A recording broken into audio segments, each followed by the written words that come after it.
Yeah, it's good. Pluribus is the latest from Vince Gilligan, and he proves, beyond a shadow of a doubt, that he just can't miss. He is just him. It's incredible how everything he's made, I like. More like Vince gurgling, because I am gargling and swallowing everything he puts out with a smile on my face. This man just knows how to tickle me. He is able to put out things that I just really, really enjoy. The only thing he's made that I can even think of where I had, like, multiple complaints was El Camino, and that really did feel like it was kind of more of a paycheck as opposed to a passion project that he wanted to see through. But even that wasn't bad or anything. Anyway, though, enough Gilligan glaze here. Let's talk about Pluribus.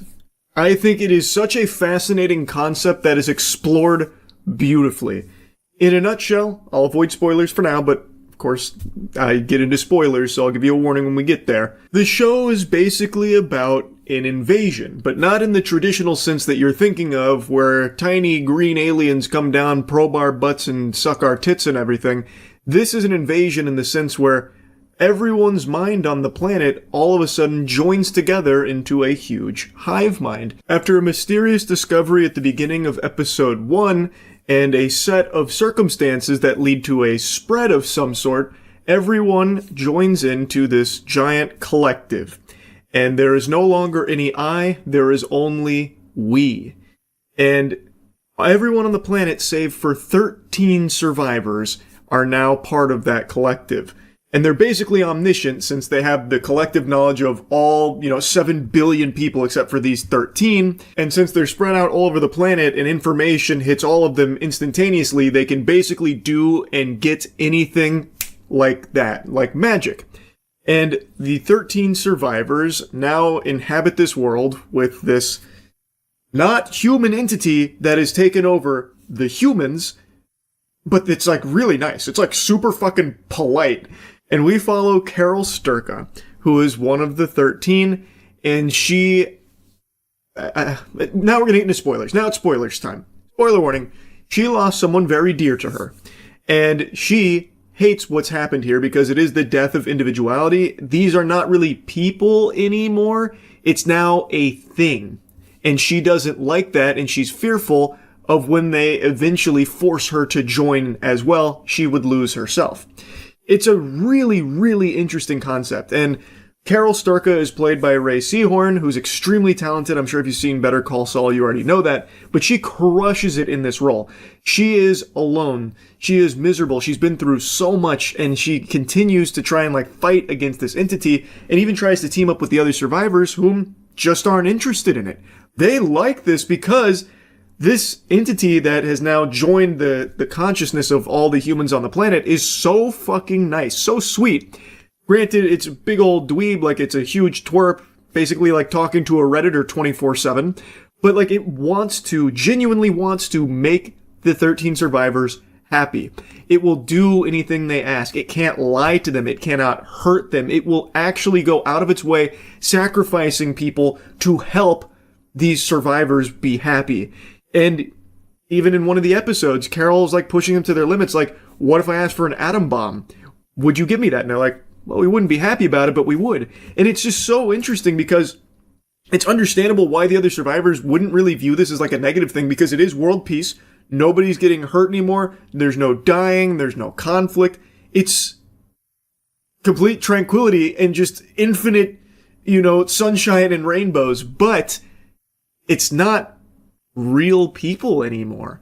It's now just this thing that has their minds and their souls. They're basically puppets, but they're very nice puppets. And the show is just so well written, which I've come to expect from Vince Gilligan's work. It is always impressive just how tight the writing is with its characters, and especially the narrative here, where even when there is something dark, a big reveal that Carol Sturka unveils about this entity, it's then able to be argued from their perspective, well, this is why we do that. We do that because X, Y, and Z. And when you hear their side of it, it's shit, that's pretty understandable.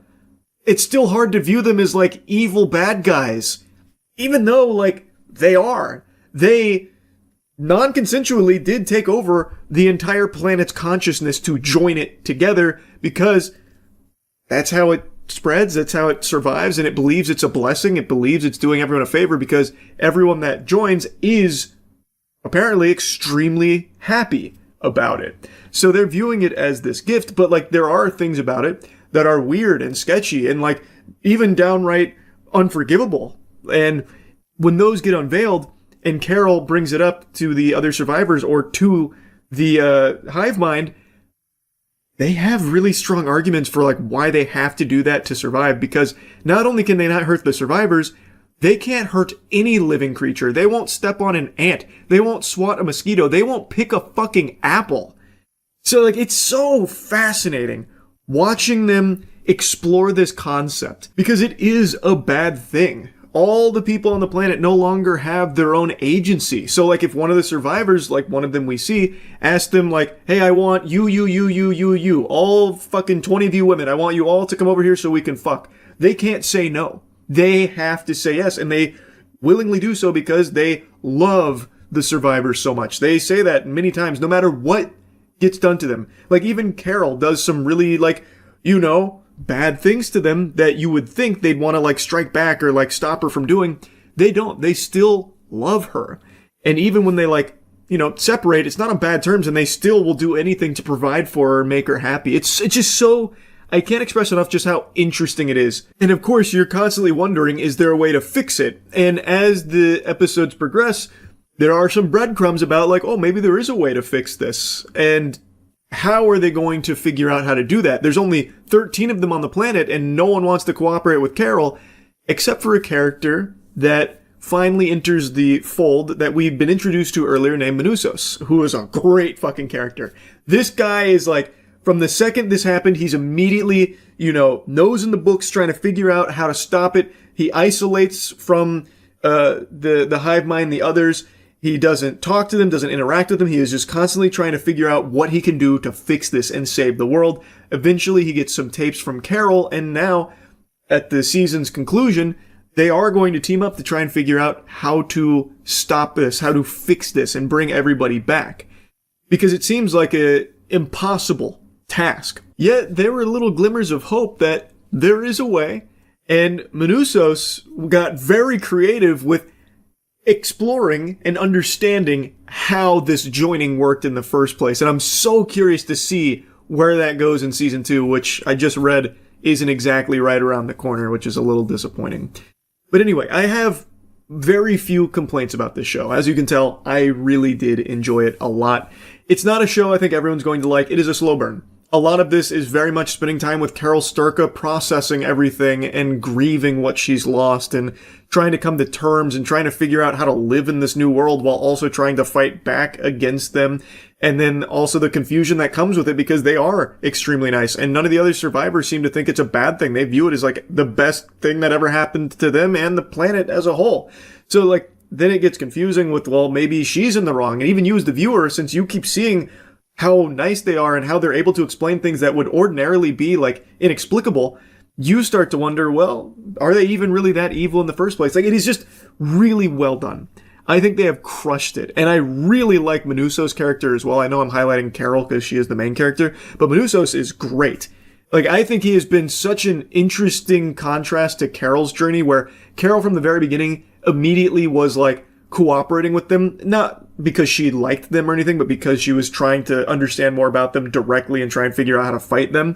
Menusos, completely on his own, fucking pulled himself up by his own bootstraps, dusted off his shoulder, just got to business, and anytime they even tried to interact with him, he told them to fuck right off. He would even threaten to, like, kill them.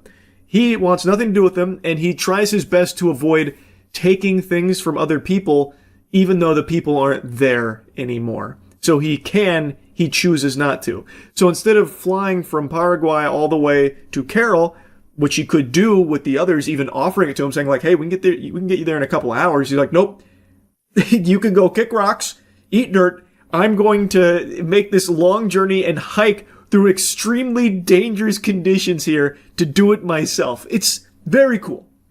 I like the show a lot.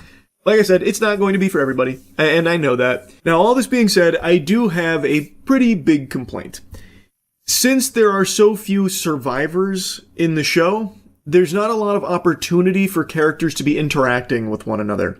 Now, of course, there's a lot of individuals from the hive mind, but that's all the same character. That is one character, even though it's got a bunch of different faces. So even though Carol spends a lot of time with, Zosha from the hive mind and interacts with other characters from the hive mind, she's still interacting with just that same character. Same with all the other survivors we see interacting with the hive mind. That is still just one character. So I feel like we miss out on a lot of character interactions because it's mainly Carol and the hive mind and nobody else until Manusos gets there, and then we get to see Manusos interact with the hive mind. But again, the hive mind is one character. So instead of in Breaking Bad or something where there's a, big cast of characters that you see interact pretty often, here, not so much. And even from the survivor side, outside of Manusos and Carol, there's really only one other survivor that we see a handful of times, and he's just basically the pervert, this is great, I get to fuck all the time, and I get to live in Las Vegas, and everything's at my disposal, like Air Force One, yippee. Other than that, the only other survivor we see is one that is very energetic, enthusiastic about joining the hive mind, and that's it. And they don't interact. We don't see a whole lot of interaction. So that was just something that kind of left me feeling a little underwhelmed with how little we see characters themselves talk to each other. But that's also kind of the point. Carol is alone. And even with the hive mind being around, that's not really a person there. You're still alone. It's kind of like using ChatGPT as your best friend. It's there to just make you feel good and just do what it can to keep you hooked on it. That's kind of like interacting with the hive mind in Pluribus. It is literally there to just always be your yes man and nothing else to make you try and feel good. And that's it. So you don't get real character interactions, so it does feel very isolating, which I think is a good thing, but also from a viewer's perspective, I just would have liked to seen more with characters interacting. And now that Manusos and Carol are teaming up, I'm sure we will. And the little bits and pieces we got of that at the end of the season were good. I'm just hoping for more going forward, that's all. That's my only complaint about season 1 of Pluribus. Overall, I think it was just a great series. I highly recommend it, but I don't think everyone's going to like it. It is slow. But for me, that's not a big deal, so Pluribus I thought slapped. That's about it. See ya. What are the most important team-ups in human history? Tom Brady with the Patriots? Bows and arrows? Peanut butter meeting jelly? What if I told you all of these are Weenie Hut Jr. level team-ups compared to what I'm about to talk about today? This is something special we've been cooking up here, and I'm excited to be able to show you it. And I hope you're ready to have your entire world rocked as a result. I was stinky once, then I died. It killed me. But luckily, an angel was nearby and cracked open a box of cheeky soap and rubbed me down, brought me back to life from my odorous overdose.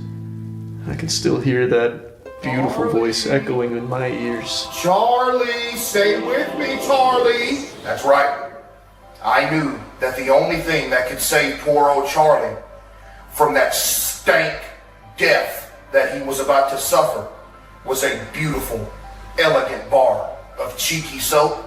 By far the best soap that I've ever used. Is that a bar of lo-fi lavender, Charlie? That's my favorite. Can I get one? Boy, howdy, is it ever? Thanks, Charlie.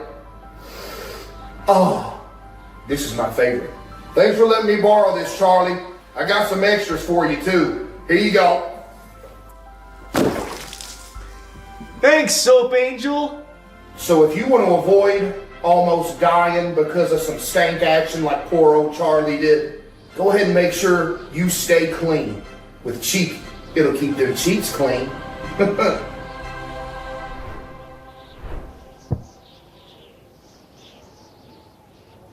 Yeah, that's right. Queso is now an owner of Cheeky with us. My favorite streamer, someone I've glazed out the wazoo for a long time now, is now someone that I can call a brother, only closer. We bathe together, metaphorically speaking. Queso is someone that we sent soap to just on a whim because we all really like his content, and he ended up really liking our soap a lot. He liked it so much that he wanted to get more involved with Cheeky, which we were more than happy to do. He is the perfect fit for our soap. Dr. Squatch has Sydney Sweeney, but that shit is small potatoes compared to Queso. That's the real heartthrob right there. And Queso is extremely passionate about our soap and what we're aiming to do with it. So having him on board and as pumped as we are about it is just, it's a joy. Call me Weddy Krueger the way I'm infiltrating your dreams and making them a reality here with this team up, giving you a reason to bust in those britches. The Queso team up here with Cheeky is one for the history books, and I am so excited for the stuff we're going to do together. Now, for those that don't know about Cheeky, I've talked about it quite a bit, and I made a whole video kind of explaining the history of how it came into being, but I'll go ahead and give you like the cliff notes on it. I've already told you the story of why the soap came into being, the genesis of Cheeky. In a nutshell, I have psoriasis, and after showers, for the longest time, I'd always feel really dry. I eventually switched to bar soap, and it helped, but I thought it could be better, so we spent a couple years theory crafting and working towards the perfect bar of soap that would be very moisturizing for me and my condition. And we found it. In search of perfection, we succeeded. We created a all-natural bar soap that works extremely well for my skin and is highly moisturizing, so even if you don't have like psoriasis or anything, it's just a really good bar of soap that will leave you feeling really refreshed afterwards. It has all natural ingredients, like I said, but also moisturizing elements to it as well, like a jojoba oil, shea butter, that kind of thing. We literally made it just for me to solve a problem. Well, not solve a problem, like it doesn't cure psoriasis or anything like that, but it makes me feel significantly better after shower, so I no longer feel like fucking SpongeBob when he goes into Sandy Cheeks Dome without his helmet on. Like, it has helped me, and that was the purpose of it. But when we started giving it to like friends and family, they really liked it, and then eventually we decided we'll just go ahead and let other people try it as well. So we started selling it about 9 months ago, last November. Oh, actually almost a year ago now. And people have really responded very well to it, which I'm super happy about. And I don't want people to just take my word for it. And I know a lot of people can just write off testimonials as being, you know, paid shills, or it could just be people that like Charlie, so they'll just say anything nice about the product. And I understand, because rightfully so, the YouTuber product space is a complete cesspool. It is hard to trust claims like that. So I want you to have the cold hard facts, the brass tacks. So we sent Cheeky to a laboratory, an independent lab, to thoroughly test our moisturizing claims. And they spent a few months going through the ringer. And we now have the report to confirm that our soap is moisturizing. It does do what we claim. It has been signed off by a dermatologist as well, the study. And I want people to have access to that. So I thought it would be fun to have Cheeky be like fully open with like everything that comes with soap and soap making and everything like hygiene related. So we're going to be putting a section on Cheeky, usecheeky.com, where you can see all of the studies that we're going to be running on Cheeky. This is just the first of many. We want to have as much science and research done on it as possible so people can have all of this information at their fingertips, as well as having our chemist explain why certain things are there, how it works, and just like this really detailed breakdown of everything that goes into it, because I think the more information you have, the better. So right now on the site, we have this section here that goes over the clinical study. Now, it's not the full 48 pages yet. Right now, we're still going through and redacting some private information like addresses and such, but we have like the key takeaways from the clinical outcome here, and we will be posting the full 48 pages for anyone that wants to go through and take the dive and learn everything about what was tested and how. Again, we're all super pumped to have Queso on board, and the stuff that we're going to do together is going to be fucking incredible. And we have more big Cheeky news around the corner as well.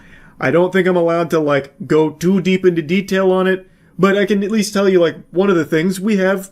A lot of really big anime collabs in the works right now as partnerships with Cheeky. It's all just extremely exciting, so again, hopefully you're as excited as we are. I want to give you some bloopers here from the hot tub filming. The whole thing, you're saying your thing, I can still hear him. Light opens up. What does he say? He goes in there and he says, Yahoy, mateys. It'd be me, the soap angel. Honestly, though. Are you attempting a soap toss? Yeah, do the soap toss. I feel like if Cinema Sins is going to digest our storyline, there's going to be holes in it, but I think it'll be fine. Cheeky, Available in tons of wonderful scents, all of which very moisturizing, will make you feel great after a shower. Hygiene's very important. People will hate you if you don't smell good. They might already hate you, but smelling good will definitely be one thing they can't hate you for. Dirty fucking bastard, you. I'm not afraid to show how natural I am. Check out this cellulite on my balls. No, come in close, I'm a teabag it. And you just stand up. No, just stand. Oh yeah, and then you can Just stand up and just blow cut me. right when like you're. You ever seen a 30-year-old man take a bath? You have now. And he's happy because he's using Cheeky. You're not going to believe this. I saw a soap that wasn't Cheeky once. Can't believe I made it out of that store without beating someone's ass. My favorite is if you clip this all together for a video, it's just 3 men in a bathroom talking to you in a bathtub. Damn right. Go to usecheeky.com and get some of the best soap in the universe, packed with moisturizing ingredients, all natural, have you feeling great after a shower. You guys hear about that dude that fell asleep in the bathtub and he fucking went into the cleanliness dimension? All he saw was Cheeky. Usecheeky.com has some wonderful scents like lo-fi lavender and of course the iconic Pulp Francis, gone but not forgotten, immortalized forever in Cheeky soap. Oh, I'll get some top down. Wait, check this. Everyone shut up, watch this. Oh my god. Go to usecheeky.com. Oh, you're so Sydney Sweeney doesn't want you to see this. You better start believing in soap stories.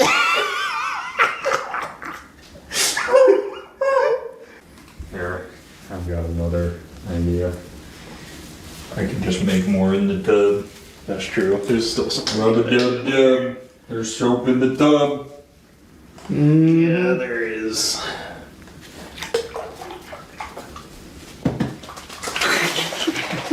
That was the... I'm recording this process of us making bubbles.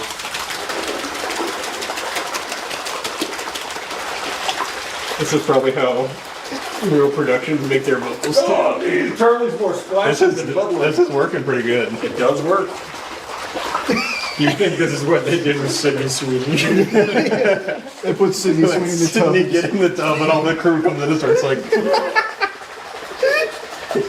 Alright, give me that. I'm getting in the goal to help the Lightning win the Stanley Cup. What am I doing? I'm just getting in the goal to prove that Tampa's finest athlete can really do it all. I can play basketball, I can play ping pong, and I can play hockey. The big three. The big three. Big three. I appreciate it. Thank you, NHL, for letting us go to the Stadium Series game and let me get out on the ice and really show what I'm capable of. Are you wearing Are your you wearing pants? your pants? Oh, you're right. That's all I thought you were gonna be honest. Oh, you're right. Charlie's gonna play goalie against these two behind you, Chase and Aaron. They've never played hockey, never shot a puck. Then myself and Danny, who really good beer league guys. We rip it with You the best guys of them. won the beer league We championship did. last year Against who? against the old pucks. The old Yep. Bucks. Yeah. They were fucking awesome. And then we're bringing out Nick Paul from the Tampa Bay Lightning to shoot shots. Formerly on the old pucks. Formerly of the old Bucks, he was one of the ones who broke free. He made it. He got his chance at the big dance. I have a guess Yeah. that you do not stay in goal for Nick Paul shots. Is it? Do you think it's that scary? I think you lead. We're gonna have him rip one just against Just the glass. like so you're out there and you can like hear what it's. Yeah. Let's see what it's. I like. think just promise you'll try to stop one. I'll try. Probably what'll happen, and I was thinking about this on the drive over. Last time I was here, I got blasted in the old sack. So I do remember think- that. I think I did it. No, it was Danny's shot. No, it was you. It was you because it ran up the stick. Oh, that's Yeah. right. Oh, Yep. You're right. So probably what'll happen is that'll be my main concern, and I'll just do it like this. You will have a cup this Big time. cup. Big cup. I had a cup last time. Did you really? I don't Yeah. think I don't think you did. Here, let me see. I'll get you your goalie cup. Whoever's editing this, instant replay on the cup check. Does he have a cup on? No. Oh, cool. Why would you want that when you're standing in goal? You kind of look like you're built like the Onion Knight right now. Yeah, I was actually just thinking that. I feel like I'm getting into Dark Souls armor. Yeah, you got knee pads. You can just drop. You're gonna have to drop to your knees. Is that how you do it? Yep. Oh, There you go. There you go. that's good. How many did I just And stop? then now that you're on your hands and knees, you just yeah. Yep. Oh, you're gonna be Yep. Was that pretty? That was pretty good. Yeah. Well, I'll try it later with the pads on, so you can see what it feels like. You will not be able to skate in these the same way that you normally do. That's good. I mean, that's that. You kind of just will kind of slowly make your way over though, wherever. There we go. Look at that side to side. How's my speed looking? Pretty good. Unmatched. Do we have this is unbelievable. Where's the camera? Where's the sheer disappointment in his eyes is unbelievable. This is actually crazy. Now just kind of toss one, not slow, but not hard. Let him feel it. See? Stop it. Yep. Nice. Now fucking rip it at him. Like, support him a little bit. No, he's good. He's got the right He's got pads on. What's gonna happen? That's true. Yeah, you don't have to worry about hurting yourself. Yeah, get my stick, please. You're natural. Wow. You got it. There we go. Yes. That's perfect. And then Ready? yep. Here I come. Butterfly. My legs do this stuff. God. Can you stand Absolutely. from that position? Like there's What I can do is this. honestly one leg into the other, and you push off your edge. It gives you stability. That's what I can do. I can do some of this. I'm thinking you're not getting up to your feet. No, there's no chance. All right, I'm gonna be getting a nut now. Not a damn thing's getting through, not even from Nick, an actual professional hockey player. Hey, do you want to introduce yourself? Yeah, I'm Nick Paul. Play for the Tampa Bay Lightning. Gonna have some fun today. Wow. You ain't seen a demon in net like me, I'll tell you what. Check this out, I can go backwards. We're gonna go through the level. Actually, why don't we start with this? Why don't we just let Nick rip one into the glass? Yeah. You just stand in goal. He's not shooting at you, just at the glass, so you can get a feel. Yeah. Yeah. Just go ahead and get in net. All right, I'm getting in net. Yep. Go ahead. Hold on, I'm getting there. Don't touch me. Yeah. How Go many ahead. times do you have to push Bassy into the goal to get him? Not many. You're almost there.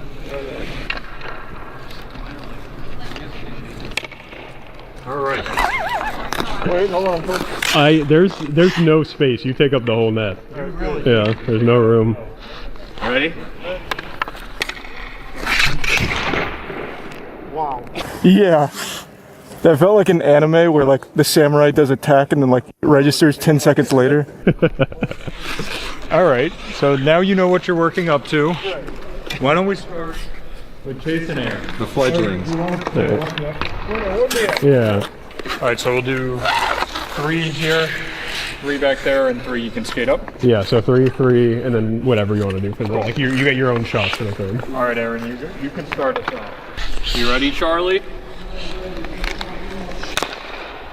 All right, I'm looking good now. All right, Charlie with 1 point.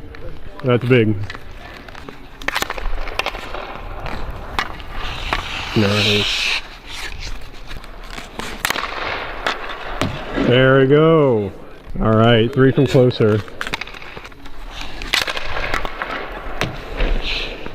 I'm a brick fucking wall. Certainly seeming like it.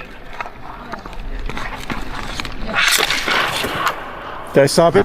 That one sneak through. Wait. Can I pick up your pad? I think that. Oh, you got it. Nice. Look at that. All right.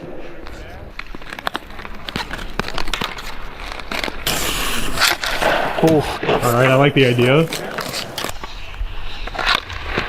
no. 1 for Aaron. Nice. All right. Here we go. Pass her up. Last one.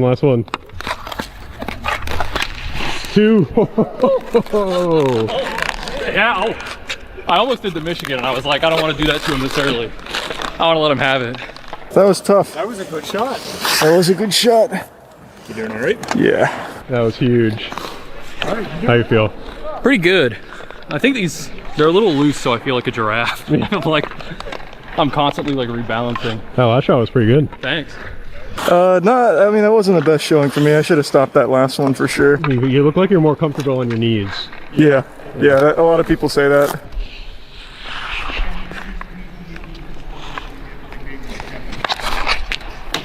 Oh yeah. Very good. Oh yeah. Alright. Speaking of. Oh, I think you got it. You got it. I got it. I saw that one coming from a mile away. Yeah, alright, pal. Close, close. I think Chase is going to be dangerous from close range. 2 misses, 1 save.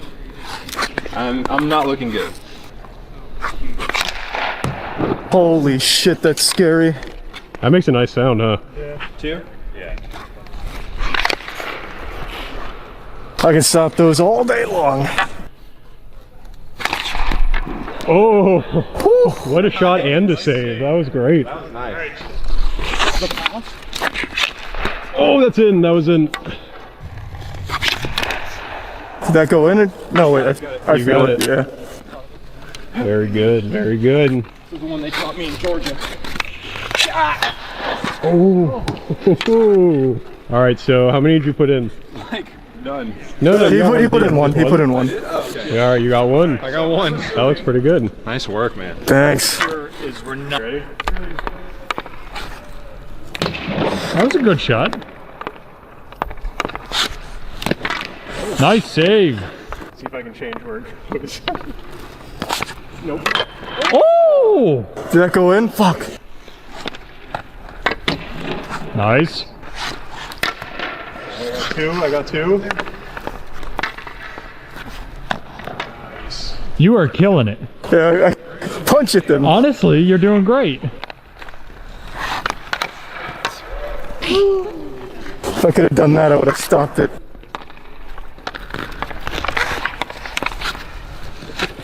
Did you score? You gotta stop this one. I've got to stop this one. Nice! There it is. Oh boy. That was the only unpadded spot on my whole body I've just now found out. Where? My hand. Oh yeah, your hand is not padded. Yeah. You don't really want to catch it with your... Yep, I'm going to start doing block that. it. All right, Charles. So, Matt's probably going to take some slap shots. Yeah. So you got to be ready for him to come in quick, all right? I'm ready. All right. Just for me to embarrass myself. That's one. Good block.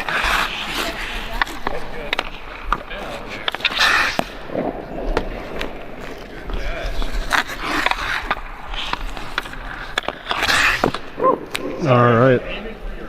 No, it's good. All right. That's my strongest spot. Stonewalled Matt so far. All right. I'll take slap shots. I'm not good at those.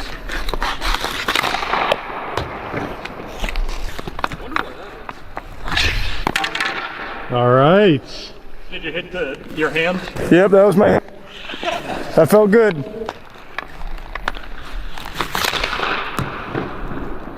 All right, 100% so far. Matt's a creative guy. This is where he does his best work. Exactly. I'm very nervous with Nick here. Did that go in? Yep, he got you. He got Fuck. you. It's right by your side. Just don't trip on it. Oh. How does that go in? It's okay. You learn from everyone. You're right. You're right. Yep. So let him do it again. Well, I stopped that one. That was pretty good. You did better on me than you did on Danny. That's true. All right, now for your easiest one, I would probably say, yeah.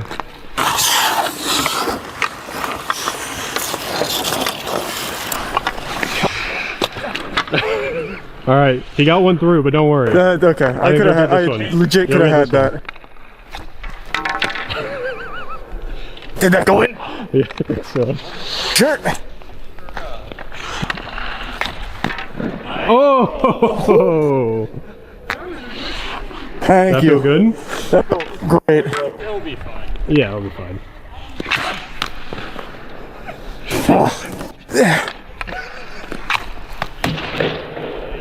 Holy shit.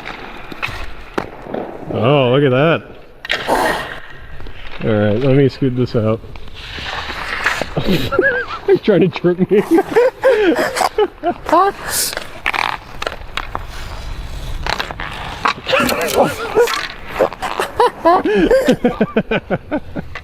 I should just starfished for it. God All right, damn Charlie, you got this one. You got this one. Reset. Yeah, reset. Reset.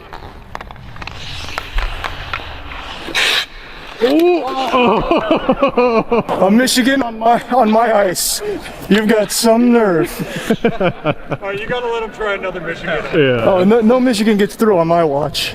I didn't know you could just do that. Sure.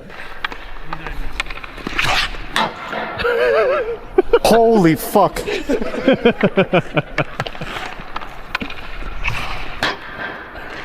What the fuck? Just put your hand up there. There you go. Yep. This is crazy.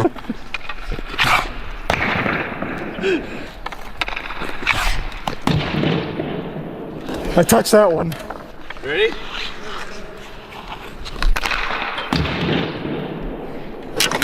Oh my god. Oh. We got Very one. good. The fear in his eyes when that one hit the glass was amazing. Oh fuck. Your stick betrayed you on that one. Yeah, that was close. Do you want a full speed shot? Yeah, as long as it doesn't kill me, yeah, I'm good. Okay, I'll go from blue line. All right.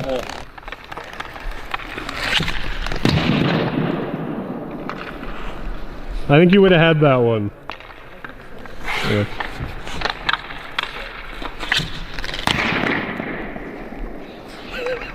Go hard, I want to go ahead.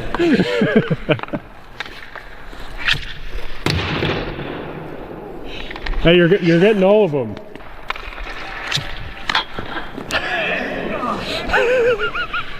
Hey, big thanks again to the Lightning for letting me come out here and disgrace the ice like this, and bigger thanks to Nick Paul for joining me for it. That was incredible. He stopped a couple of my shots. Yep. Next time I'm out here, nothing's getting through, I swear to God. And of course, big thanks to the NHL as well for making this happen and sending us the Stadium Series. Now get the fuck out of here.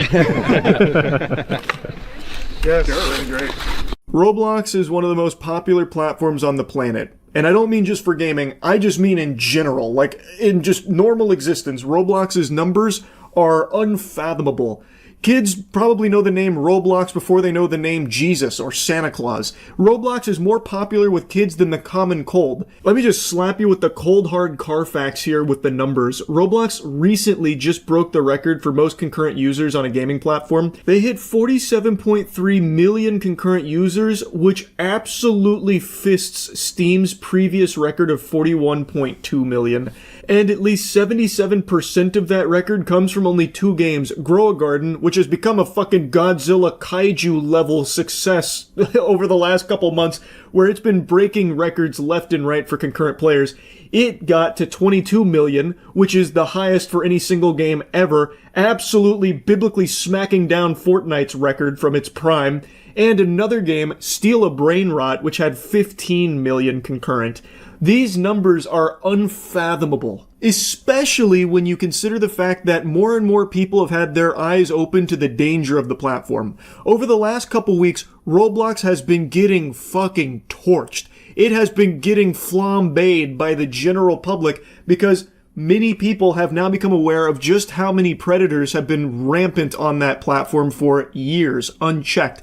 And really, the straw that broke the camel's back was when they banned Schlep.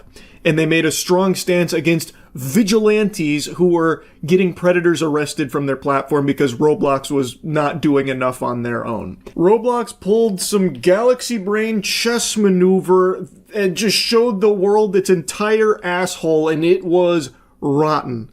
Roblox has made like a really aggressive, strong, scorched earth stance against the people that are stopping predators on their platform, as opposed to channeling that energy to going after the predators themselves. They seem more upset that people are talking about and doing something on their own about these dangerous, evil individuals on their platform. Yes, over the years, Roblox has, of course, reported dangerous people to authorities, but they've clearly missed some. They've slipped through the cracks. And as such, a lot of children have been victim to some horrible people.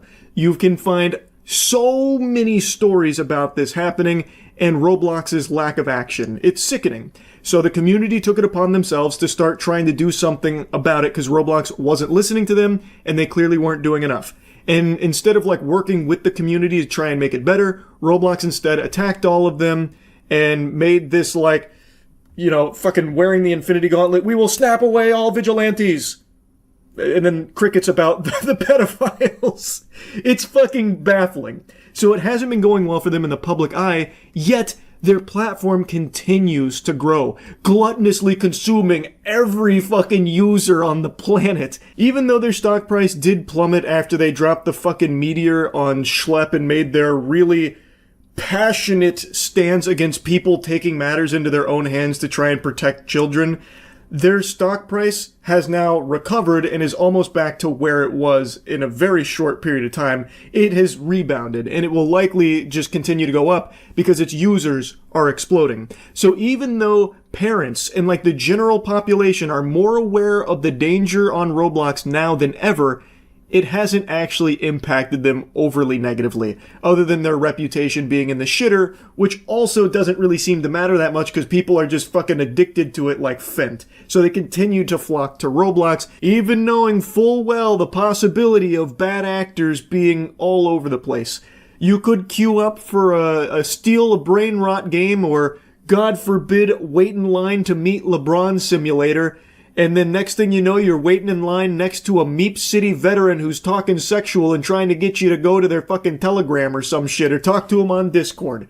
It's a huge problem. People are aware of it, but it is still growing. But luckily, there are still people willing to try and get Roblox to do more to keep the platform safe from this scum. There have been a lot of stuff that we've already covered, but the most recent being Law by Mike, who has now joined in this fight against Roblox, where he has announced he is suing them. And he is actively looking to gather more evidence from more victims about all of the traumatic experiences and all the horrible things that they may have gone through on Roblox to try and get Roblox to do more to moderate that platform to keep the kids safe on it. Because it is a platform mainly used by children. Also, I've mentioned this before, the fucking CEO, Dave Buzuki, I think that guy is a real creep. I think he is such a weirdo. It was pulling teeth trying to get Roblox to acknowledge that 17 plus, that still is a minor. So he is the guy that's pitching Roblox as having like a companion app, or not a companion app, being half gaming and half dating for 17 plus. He wanted a 17 plus dating service to be an addition to Roblox as a gaming platform. And not only that, all of like the adult games on Roblox, like the spicy content adult games, are 17 plus. And they were locked in on that. They planted their fucking feet and refused to budge an inch, no matter how many people were telling them that 17 is still a minor. You shouldn't be able to have adult access given to a 17-year-old and like a 17 dating app. It's so fucking weird, but they were really like, they planted their feet on that, and it's only recently that they finally said, okay, 18 plus. What? I cannot believe how hard it was. That should be a huge red flag to a lot of people, I would say. But also, I'm going to go a step further. Roblox is mainly a platform for children. I just don't even think it should offer 18 plus services in any capacity, like 18 plus games or a fucking 18 plus dating accessory to it. It's weird. And I know I've already mentioned that, but I really find that so fucking alarming that they would not move on 17 plus. And then when they finally did, they did it like really disappointedly, like, fine, kicking sand, 18 plus then. Anyway, though, I'll stop yapping about that. I want to briefly show you a couple bits and pieces from Law by Mike's video here about the lawsuit that he's working on building against Roblox. I want to show you a clip here, though, where he's mentioning the moderation, which has been a big thing people have pointed out in regards to Roblox's failures in protecting children. Roblox is now the go-to social platform for younger audiences. 78 million users log in every day. The platform processes more than 50,000 chat messages every second. Roblox claims its AI and human reviewers scan all of it, text, audio, and images. But here's the problem. The company allegedly employs only about 3,000 moderators. Compare that to TikTok, roughly 3 times Roblox's daily users, but over 13 times the number of moderators on staff. The reason for the lack of moderators is allegedly due to Roblox's focus on growth over safety. I recommend you check out Law by Mike's full video on this covering it, but this section here I think is something very important to mention, and it's something, again, a lot of people have talked about, including moderators from Roblox and former employees in this department. Roblox seems to have prioritized perpetual growth with safety falling to the back burner as like this afterthought, because they've been able to get away with being very lackluster and hands-off for so many years. Despite tons and tons of victims and tons of horror stories, they've never really had anything that affected them to a degree that would concern them to make them prioritize safety. Contrary to what they say to parents and shit about how safe Roblox is, it's like letting your kids, have daycare in heaven. There's nothing wrong on Roblox. You got our big thumbs up guarantee on that, which is obviously not the case. And you can also see that reflected in the size of their team. As Law by Mike points out, 3,000 moderators for their size is just not enough. He compares it to TikTok, which has significantly more users and significantly more moderators. Like, I think everyone recognizes that it's not possible for them to catch every single bad actor and every single bad message that goes through Roblox. The volume is just too high.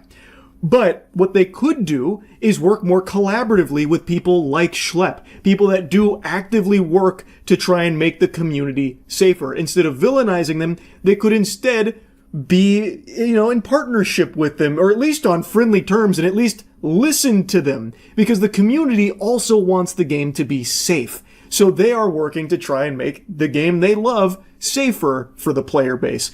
And instead of Roblox coming out and fucking slapping them around for no reason and banning them, it makes no sense why they wouldn't view that as another arm of moderation for them, where the community is policing themselves. Their handling of it just makes no sense to me. Like, they don't have enough moderators. I think that should be very clear to everyone, including Roblox, so they need more moderators. But they also have a community that is actively trying to catch bad actors and get them off the platform. And instead of working with them, they are working against them. It's just so fucking backwards, if you ask me. In fact, 8 current and former trust and safety staff described ignored requests for more resources, backlogs of incident reports, and even a manager quitting after promised hires never showed up. Some say protective features they suggested, like pop-up warnings, were rejected, and safety settings, like blocking strangers in chat, were switched off by default. Once again, Roblox points to AI moderation as the solution, but employees admit the tech still misses the subtle signs of unsafe behavior. And the gaps aren't small. The filters block words like Snapchat or Discord, but people get around them by using emojis or by tweaking the spelling a little. To me, that paints a very clear picture that Roblox prioritizes profit over safety of its users. Instead of hiring more human moderators that can pick up on those behaviors, like former employees have mentioned, they instead put all of their eggs into the basket of AI. Not because the tools are more effective and it's better than their human counterparts, but because it's cheaper. 100% AI is significantly cheaper instead of hiring another 5,000 moderators or something. Instead of hiring 5,000 people with a salary and everything that comes with it, the benefits and all that, they instead just need to have AI do it for them. It would save them so much money on their bottom line, which is why it's so enticing to Roblox and many other corporations like it. It is clearly not as effective as a human moderator. Human moderators seem to actually want to improve Roblox. According to these reports, they were suggesting features that were rejected for some reason and a plethora of other issues. But the point is, instead of Roblox listening to the human moderators, it sounds more like they just kind of sidelined them and focused on just AI and beefing it up a little bit, even though it clearly wasn't doing a good enough job. Again, the motivation for that decision is obviously financial because of how much cheaper it is to use AI instead of hiring more human moderators. Most platforms lean on a law called Section 230 of the Communications Decency Act, and that law protects websites and apps from being sued over what their users post. That's why Instagram or YouTube don't get dragged into court every time someone uploads something harmful. But the lawsuits against Roblox aren't just about what users post. They're about the company itself. Lawyers argue Roblox designed the platform in risky ways, marketed it as safe, and then ignored clear warning signs. And at least one court has already said Section 230 doesn't cover misrepresentation. So if Roblox tells parents this is safe and it's not, that responsibility falls on Roblox, not the users. This section was very interesting to me because Roblox, for as long as I can remember, has always touted itself as being like at the forefront of innovation in keeping children safe on their platform. Again, it is a platform parents are definitely familiar with because it is a platform very much catered to children. It is mainly a platform for kids. So obviously one of the main concerns of a parent is, well, is it safe? Is there going to be anything bad on there that my kid could be exposed to or something? And Roblox has always stepped forward to assure them that, no, there's nothing bad that can happen on there. It's all perfectly safe. Even though it's very clear there's evidence of Roblox being aware of so much danger and so much bad shit going on its platform, not just with the predators on there, but even just a lot of the content on there. He points out a couple of the games like Escape from Diddy and shit like that, but there's more than that, like the shower simulator games and like the virtual, like very spicy games on there and shit.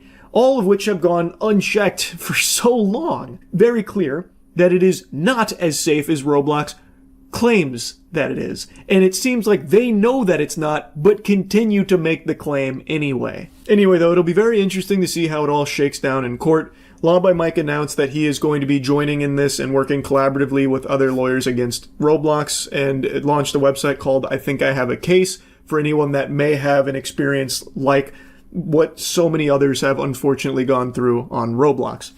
So yeah, I just wanted to kind of talk about this a little bit. That's really it. So yeah, get your protractor out, nerd, because I'm ranting Wumbo style right now.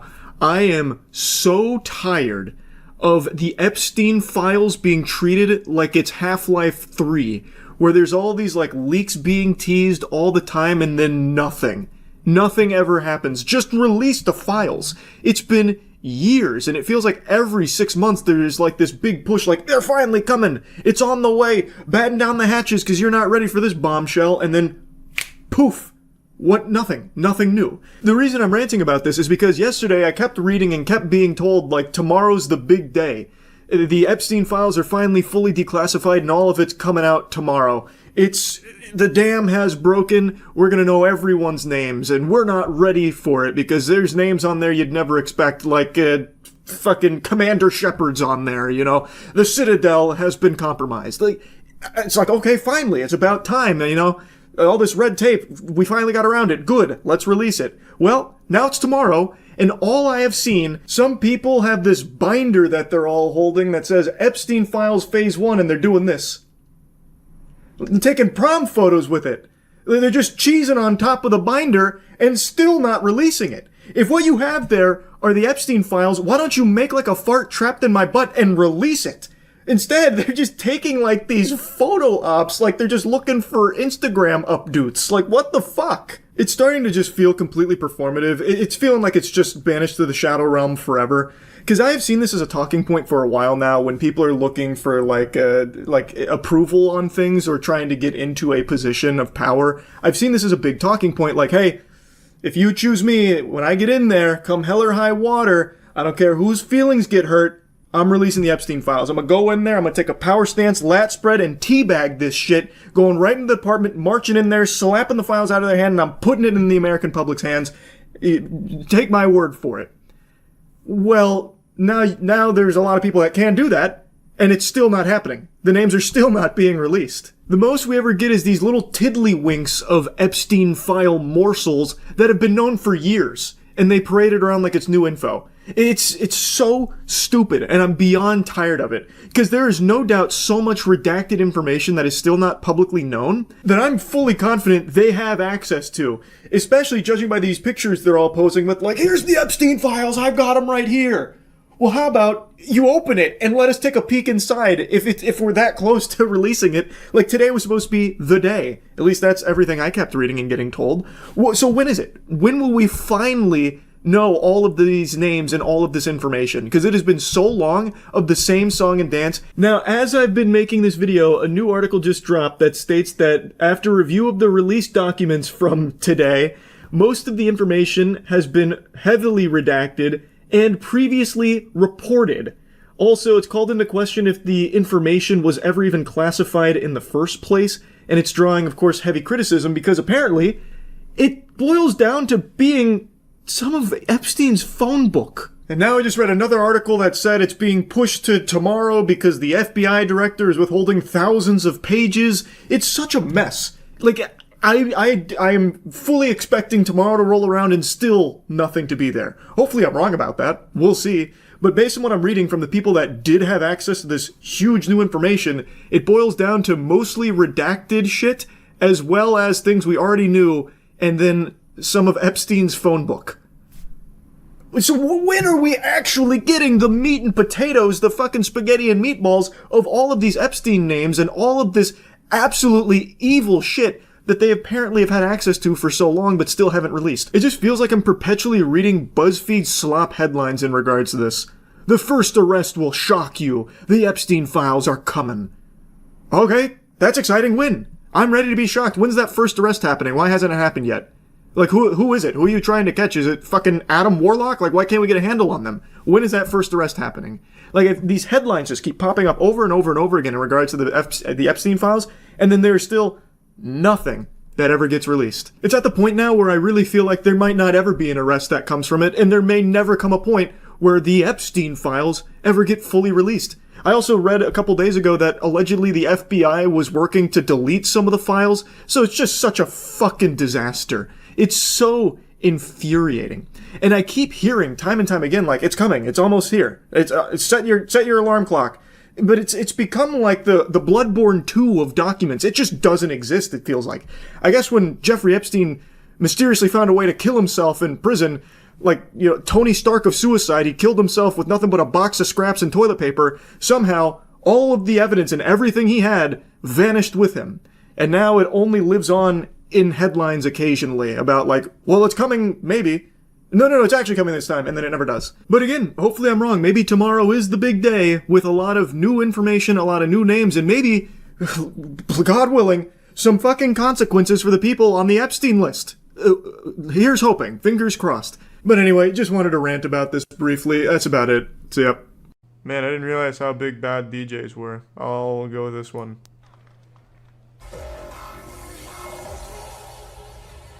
Is that Anthony Sullivan? Pop off for me. Pump it. He is lighting up the conference room here at Verizon. Yeah.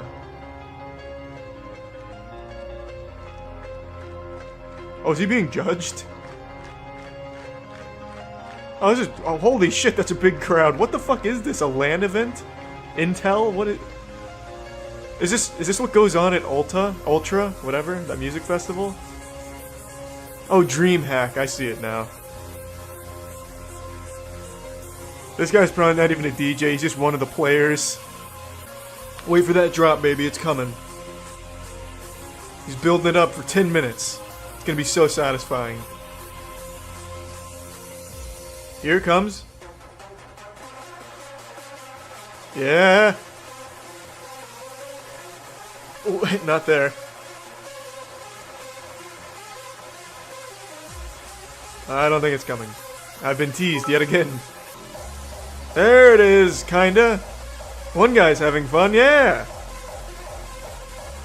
Fuck you, gamers. This is real fun. Man, that's gotta suck to be up there right now.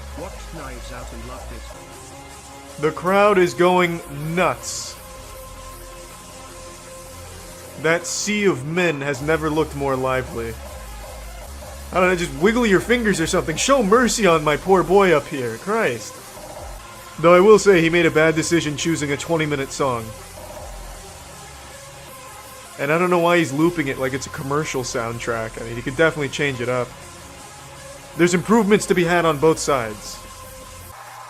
Yeah! Yeah! Yeah! DJing with no hands, baby.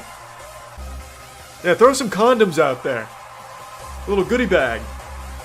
Whip out your dick and start peeing on the front row. Splash zone, baby.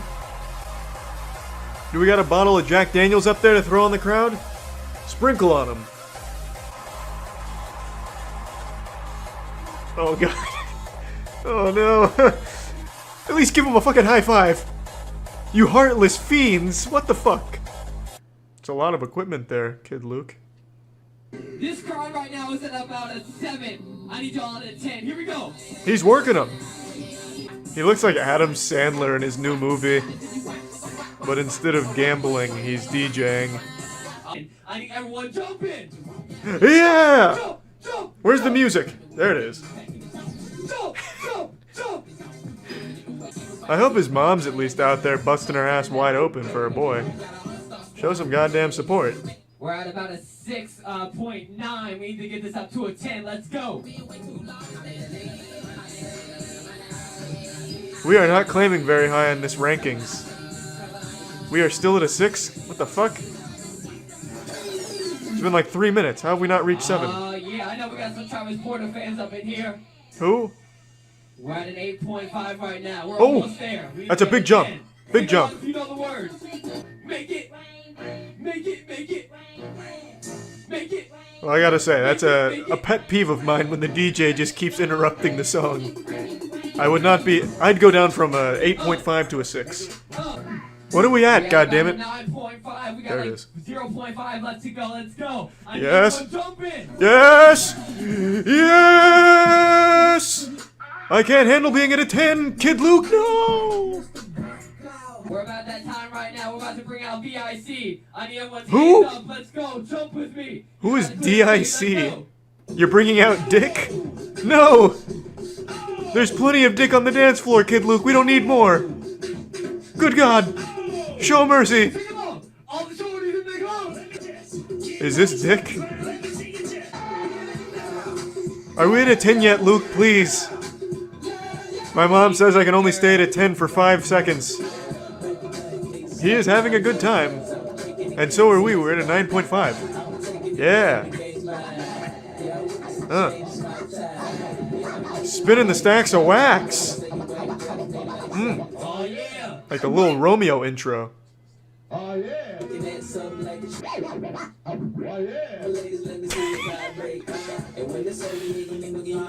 Oh, that's gonna get me to a 10, Luke. Shit, I can't stop. I'm gonna hit a 10. No! Luke! We're about to say, yeah. Let's try that again. Everyone, I need you to say, yeah. 1, 2, 3. Yeah! Yeah! Luke, I'm going above and beyond 10. Make a bag, get up. Luke, help! Get up. Luke, my brother's having a heart attack from being at a 10. Slow down! Christ, have mercy! Luke!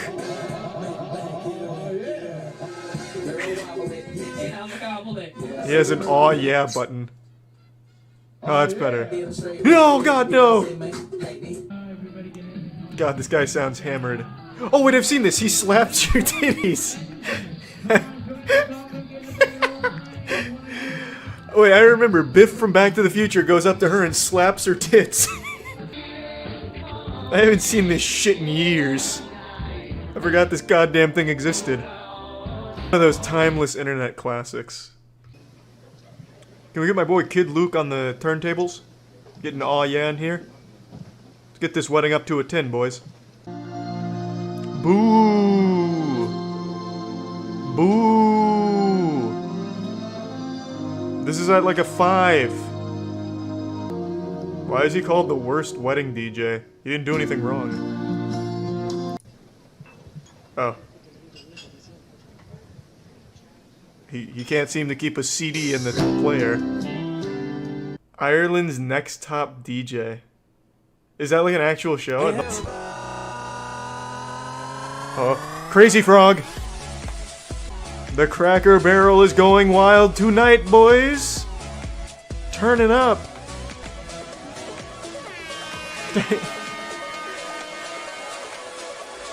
He's summoning his mom with the air horns. He's quickly YouTubing good DJ songs for old people. Oh, we're building. Makes you want to slap the diaper off your grandma, yeah. Now we're turning up. We're at a 7.5.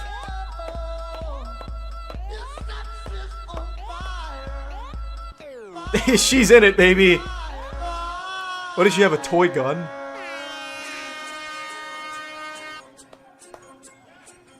This is good. This is a good set.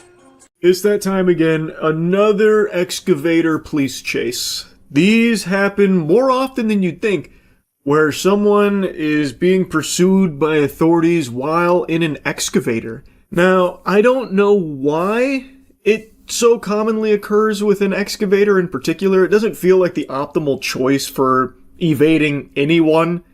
Genuinely anybody. Fucking geriatric grandpa with his walker could catch up to an excavator. Like, the best you could do is start, blasting shit with the big bucket. But outside of that, it's really just not ideal for a chase. Yet somehow, it continues to be the subject of these low-speed pursuits. There's always a lot of heavy equipment police chases now. I feel like this happens pretty often. Real quick, to set the record straight, the title of that Midwest safety video is incorrect. It is not a bulldozer. That is 100% an excavator.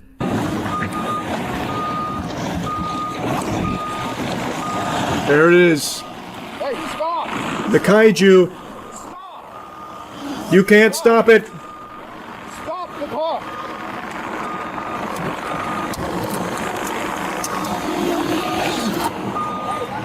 Oh, he's gonna hit him with the bucket. Hey!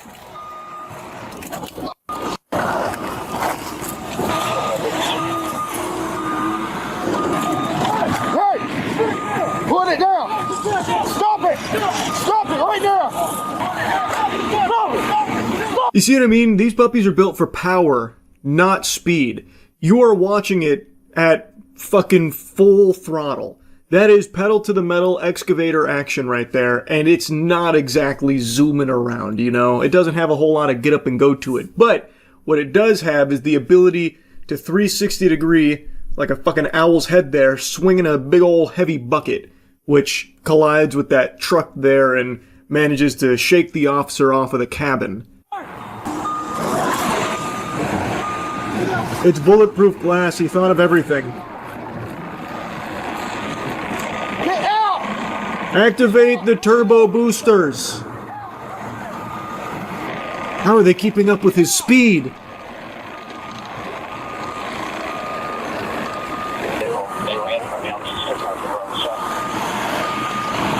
Officers, may I remind you that impeding in a construction site is indeed a crime? Clear the way. He's got a job to do.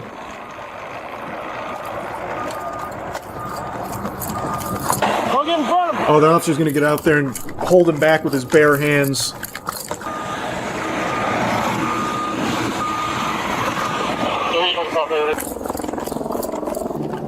Man, how far away did the officer park?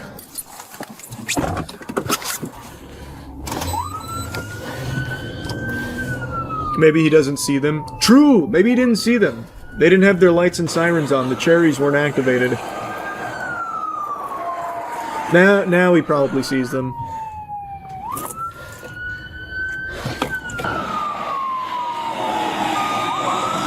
Oh, he's avoiding the pit maneuver. Nice.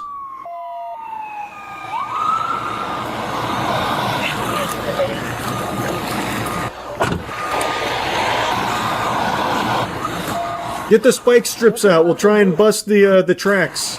No, you're not. Show me your hands. No, you're not. Wait, who is that? Those building employees? Are they implicated in this? I feel like they just came out to watch the chase. Some cars try to block them in. Also get canine this way.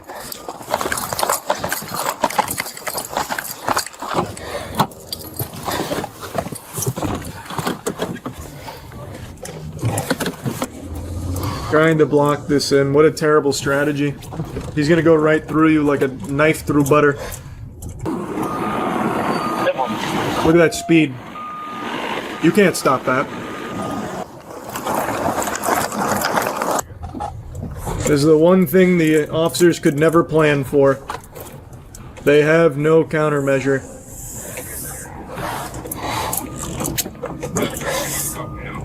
Love everybody in the area. He's getting away! Oh! He's drifting. Ooh, smooth. Off-roading. Good luck getting him now. He's gone. We lost him. Oh, they be right here. He's in somebody else's yard now. Far be it for me to give advice to the guy in the heavy machinery, but maybe turn off the lights. He's gonna ram you. Kill the lights. You'll disappear into the night. Nope. Is there a way to open that back hatch and disable it while it's driving it? Go deeper into the wilderness. Backhoe whenever we try to get near it. And start spinning it in a circle like Garen's E. Then they can't get close.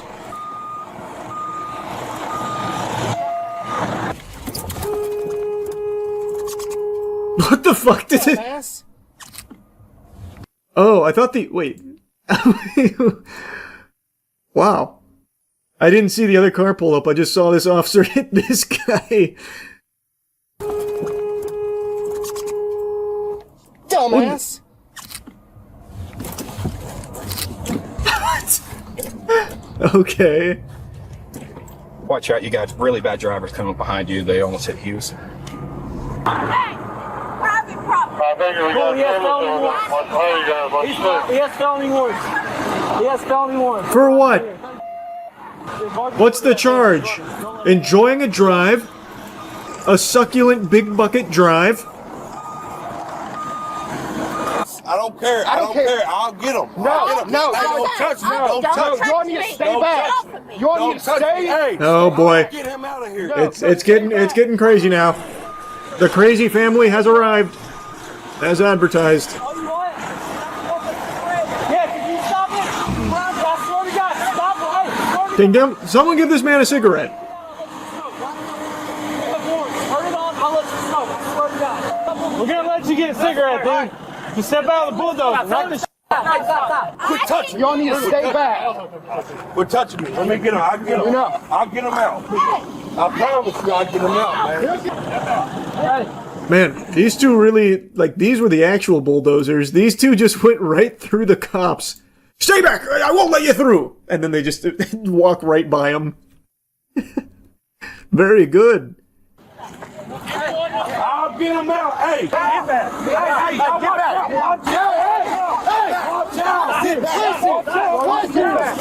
All right, let's calm it down a bit. Let's take the temperature down here. No need to be yelling. Jacob, we're not. Come on, step out. Easy enough. He just didn't know you guys were there. I'll let you smoke. Man, this is just so much commotion. Holy. There's so much yelling. I was just curious if he somehow got back into the vehicle. How is there still 3 more minutes of this? Let's go. The cigarette strat not patched yet. Yeah, it still works. Ultimately, he did get a cigarette. That wasn't a lie or anything. He was allowed to smoke his cigarette there. And the second that happened, the tensions just evaporated from everyone. The officers, the family, the guy, everyone just immediately calmed down and entered Zen mode. Like, it was just all, much more calm. Just the second that cigarette gets into the equation, everyone's like, well, I do say, chap, look at us. What a mess we find ourselves in, huh? It was remarkable how quickly things settled down there.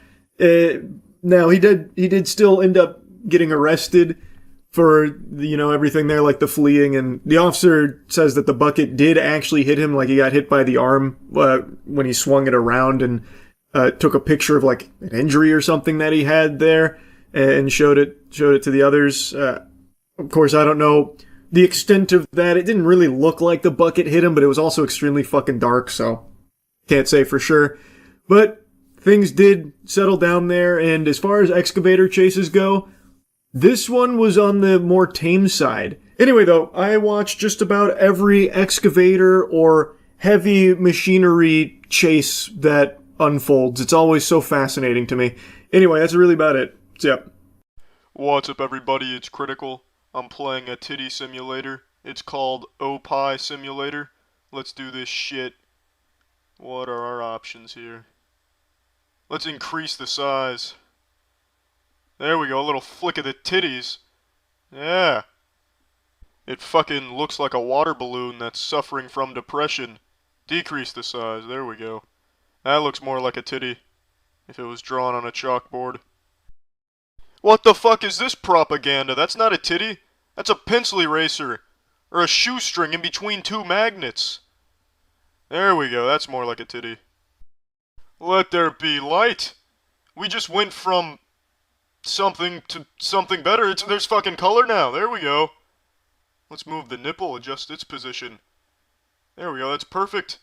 In case you had a rough day playing in the pig pen, you can just blast your feet off with some milk, clean them. Let's move it up. There we go, the optimal setup in case you're hungry or thirsty. You can just shoot milk into your mouth. Fuck buying brand name milk, you can be your own supplier. Let's put the nipple back in its resting position. What else do we have here? Pressure? Time to turn that bitch up. Yeah, there we go. 10,000 Pascal. Oh shit! The titty's vibrating, I increased the size a little bit, and now it's got a fucking jackhammer shoved in it. It needs more pressure. And it needs more size. It's like we're looking at bacteria under a microscope.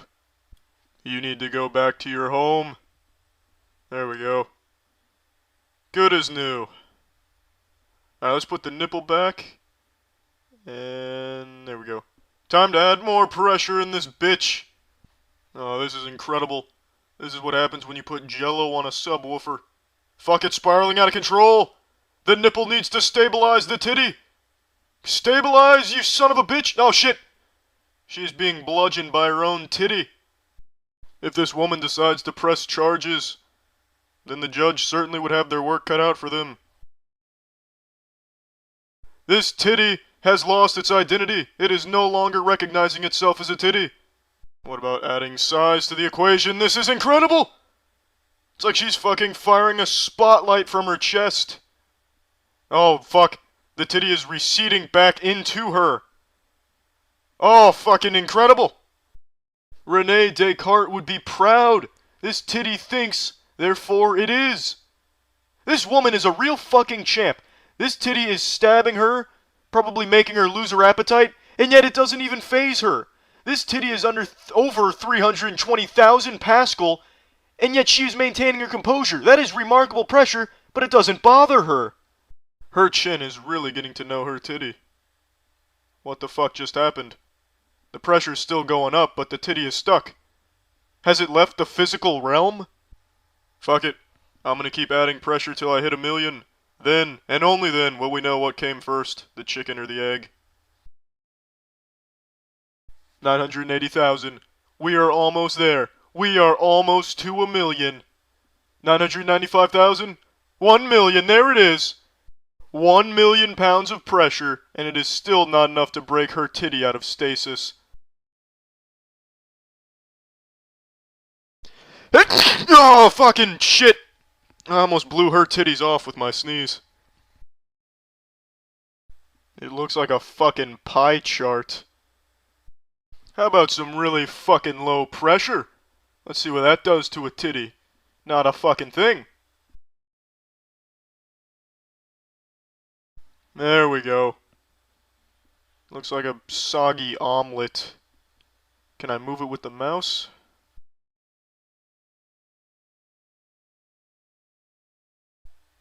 Come on.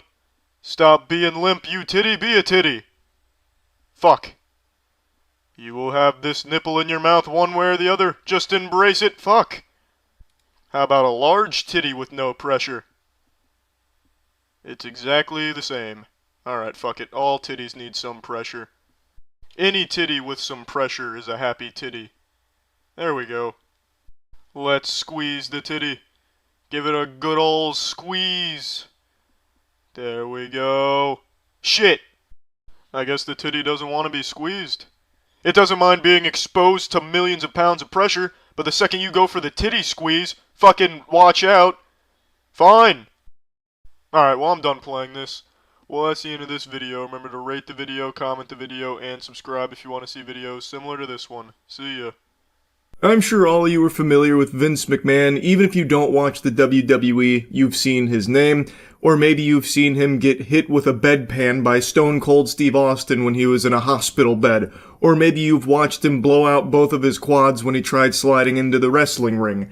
You've probably at least seen this goober before. And I imagine a lot of you know that there is a very disturbing history with some allegations of horrible things, including a sex trafficking case.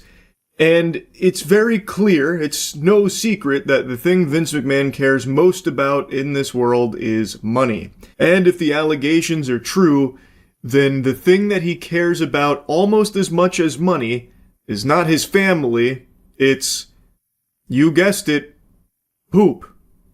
Literal shit from ass. That poop. Seems to be a big fan of it, based on the allegations that are out there. But anyway, outside of those two things, we now have new body cam footage that gives us a little insight into something else that he likes maybe as much as poop and money: reckless driving. A sports car is speeding down the highway with cops in hot pursuit. The Bentley is going over 100 miles an hour with no signs of slowing down. Then, the speeding car slams into another vehicle before smashing into a guardrail. Cops in Westport, Connecticut have some serious questions for the driver. Dude's out here acting like it's Need for Speed Most Wanted, except he's 80 years old, he's literally an octogenarian, and he is just unable to even control his vehicle at these speeds. So he's apparently going over 100 miles per hour, and he crashes into an innocent civilian's vehicle. Then he hits the median, and debris from his car causes an accident on the other side as well. Luckily, no one was injured from this, but it very easily could have been fatal at those speeds. Do you need an ambulance? No, I don't. All right. Why were you driving over 100 miles an hour? It's my granddaughter's birthday. I got to get this the next exit. Right. Did you see me trying to catch up to you behind you? I didn't see that. I saw lights, but it didn't look normal. All right. Yeah, I'm trying to catch up to you, and you keep taking off. He's going with the classic excuse of, oh, I didn't see you there. I didn't know I couldn't do that. Huh. You guys were behind me, it all looked normal. I didn't think anything of those flashing lights. What? Color me pink, I can't believe it. But at least he had a good reason to be going over 100 miles per hour on the road. It was an emergency. It was his granddaughter's birthday, for crying out loud, and he can't be late. Her birthday celebration can't start without him. He's gotta kick down that door, fucking pyrotechnics going off, strut on up to her and say, "You're fired!" And then they can open presents and have a good time. So it makes sense that he's going this fast, and honestly, it's Vince McMahon's world, we're just living in it, he's shitting on us. The question we should be asking is, what was that civilian doing on the road when Vince McMahon was driving there anyway? They should have pulled over to the side like they do for police officers. It's Vince fucking McMahon! Oh, no, I'm not trying to outrun you. I know, I understand that, but that's why I was very confused. Right? Because it wasn't like you were running, it was just like you almost hit, I think, 115 miles an hour. Alright, and then you just hit someone because you weren't paying attention. Were you looking at your phone? No, trying to drive. No, I'm not looking at my phone. The person was right in front of you. There's got to be a reason you hit him. No, the reason I haven't been driving my car and God knows how long. Alright, it was right in front of you. You went straight at it. That is a watertight defense right there. When the officer's pressing him like, how did you hit that car directly in front of you? You must have been distracted by your phone or something. And Vince is like, no. Well, you see, the reason I hit that car in front of me, it's, well, I haven't driven this car in a while. Galaxy brain. The chess master has made his move. What a fucking wacky excuse. That should have been used against him in court as evidence of him going senile and probably shouldn't be having his license in the first place if he can't remember how a steering wheel works because he hasn't driven that car in a while. At 100 miles an hour.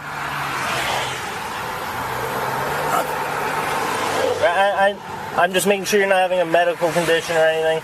I don't think Do you need an ambulance? No. Alright. Alright. Just your registration. Is your license in here? It is crazy how much Vince McMahon's face looks like one of the guns from High on Life 2. So anyway, we'll fast forward here and I'll give you the aftermath. Like I mentioned, nobody was injured here, which is extremely lucky, and he was cited for reckless driving and appeared in court about it. A judge granted him probation in his reckless driving case. That will allow charges against him to be dropped in 1 year's time. It came after he previously applied for a pretrial probation program called Accelerated Rehabilitation in connection with a 3-car crash on July 24th. This is a picture of McMahon's Bentley right after the collision occurred on the Merritt Parkway in Westport. Yes, they're giving him a very gentle love tap on the tuchus there. Not exactly like a harsh punishment or anything, so it'll be like a year of probation and a $1,000 donation to charity, and then he is in the accelerated rehab program for it. Now, no doubt that $1,000 hit that Vince McMahon's about to take is one he's going to feel. That ought to be enough to put him on the straight and narrow, really teach him a lesson. He's only a billionaire after all, so every $1,000 counts, right? Then they show that picture of his vehicle after that crash. Holy shit. Like, again, it's extremely lucky no one was injured or killed in this. He was going fast as fuck. He was zooming. He erased half the front end of this bitch. Like, oh my god. It's alleged that he was swerving in and out of traffic, going in excess of 90 miles per hour. The police report said McMahon collided with the back of a BMW, then the center median, with debris causing another car to crash. He's fully insured. He did send 2 apology notes out through counsel. In granting the program, the judge also said McMahon must make a $1,000 charitable contribution. God, that skunk shit he's doing with his hair is so peculiar. It's like he just watched X-Men 2 and wanted to copy Rogue's hairstyle for himself. So yeah, he's gonna have everything dismissed in a year thanks to that program, the probation and all that, and he is ordered to pay that $1,000.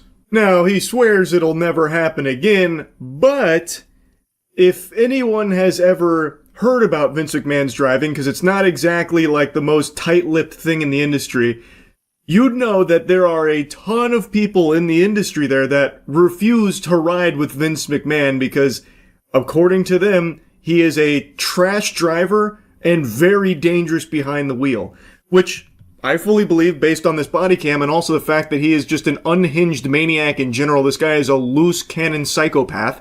So yeah, I can definitely imagine that him behind the wheel is a recipe for disaster. And it's just very fortunate in this case that he didn't kill somebody. I also saw this post here from the person who was apparently struck. I don't know if her name's public or not, so I went ahead and censored it, but she is recounting how this all unfolded with Vince McMahon rear-ending her, going 80 to 90, she said. And luckily, her and the dog are mostly fine and was able to keep control of the car. And this is also when Jim Cornette came in and said the long list of people who refused to ride with Vince driving included me and Jim Ross, who told him I love my children and want to see them again. Once again, just reiterating how known Vince McMahon has become for this kind of reckless driving. So I'm surprised this hadn't happened sooner. And again, it is just very lucky that he didn't kill this woman or the other vehicle or anyone else on the road here with his driving.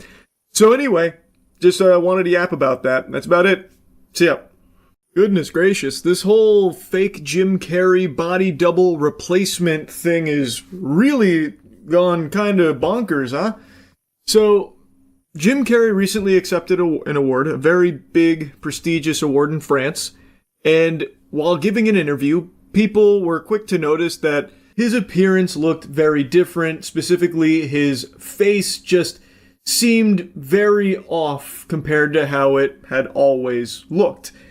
And instead of going with the obvious, sane explanation of bad Botox and cosmetic work and plastic surgery, like everyone in Hollywood seems to do, and there are some botched surgeries that celebrities get that make them look like fucking facial animations from 007 GoldenEye on the N64.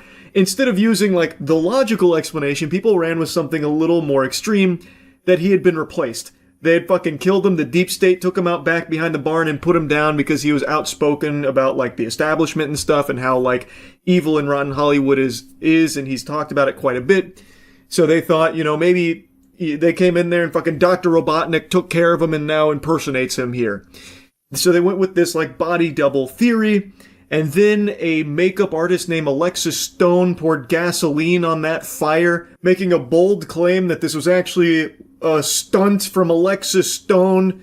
That wasn't Jim Carrey, it was Alexis Stone in a mask. It was a big, you know, pulling the wool over everyone's eyes moment, and then even posted a picture of the mask that was supposed to be the irrefutable proof in the pudding, except this mask isn't real. It's an AI-generated image. It's fucking clearly AI. But it didn't matter. That was enough for people to start taking the victory lap. We knew it! It wasn't Jim Carrey all along.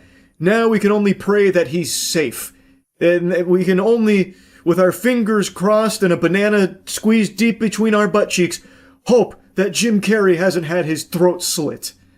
It's like, oh, I mean, I guess, I don't know why you would be so willing to just accept what I believe is pretty obviously an AI-generated picture of the mask.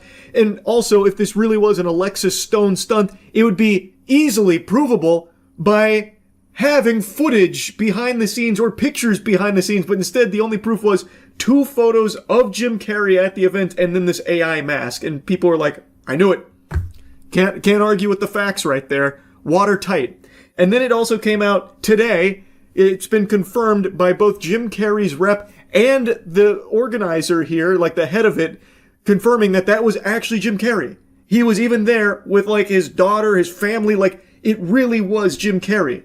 So, the truth of the matter was, he just got bad plastic surgery done. He's had some bad Botox injected there, like countless other Hollywood celebrities. It's not uncommon or unusual. This shit happens all the time. I can't wrap my head around why this one was so big. I guess because it is so, like, uncanny, and Jim Carrey has been, like, outspoken about, like, Hollywood norms and stuff. I guess it is odd that he, of all people, would have work done like that, especially, like, very noticeable work. That is peculiar, but it is something that happens in Hollywood all the time. And it sucks, I mean, but it is what it is. And the links people ran with it in, like, the most wacky ways were mind-boggling. I saw a viral post about a picture of Jim Carrey from 2006 versus Jim Carrey in 2026 saying, what happened? This can't be the same guy. I was like, brother, what the fuck? Did you just blow in from Stupid Town? It's been 20 years. He's kind of old now. He's getting older.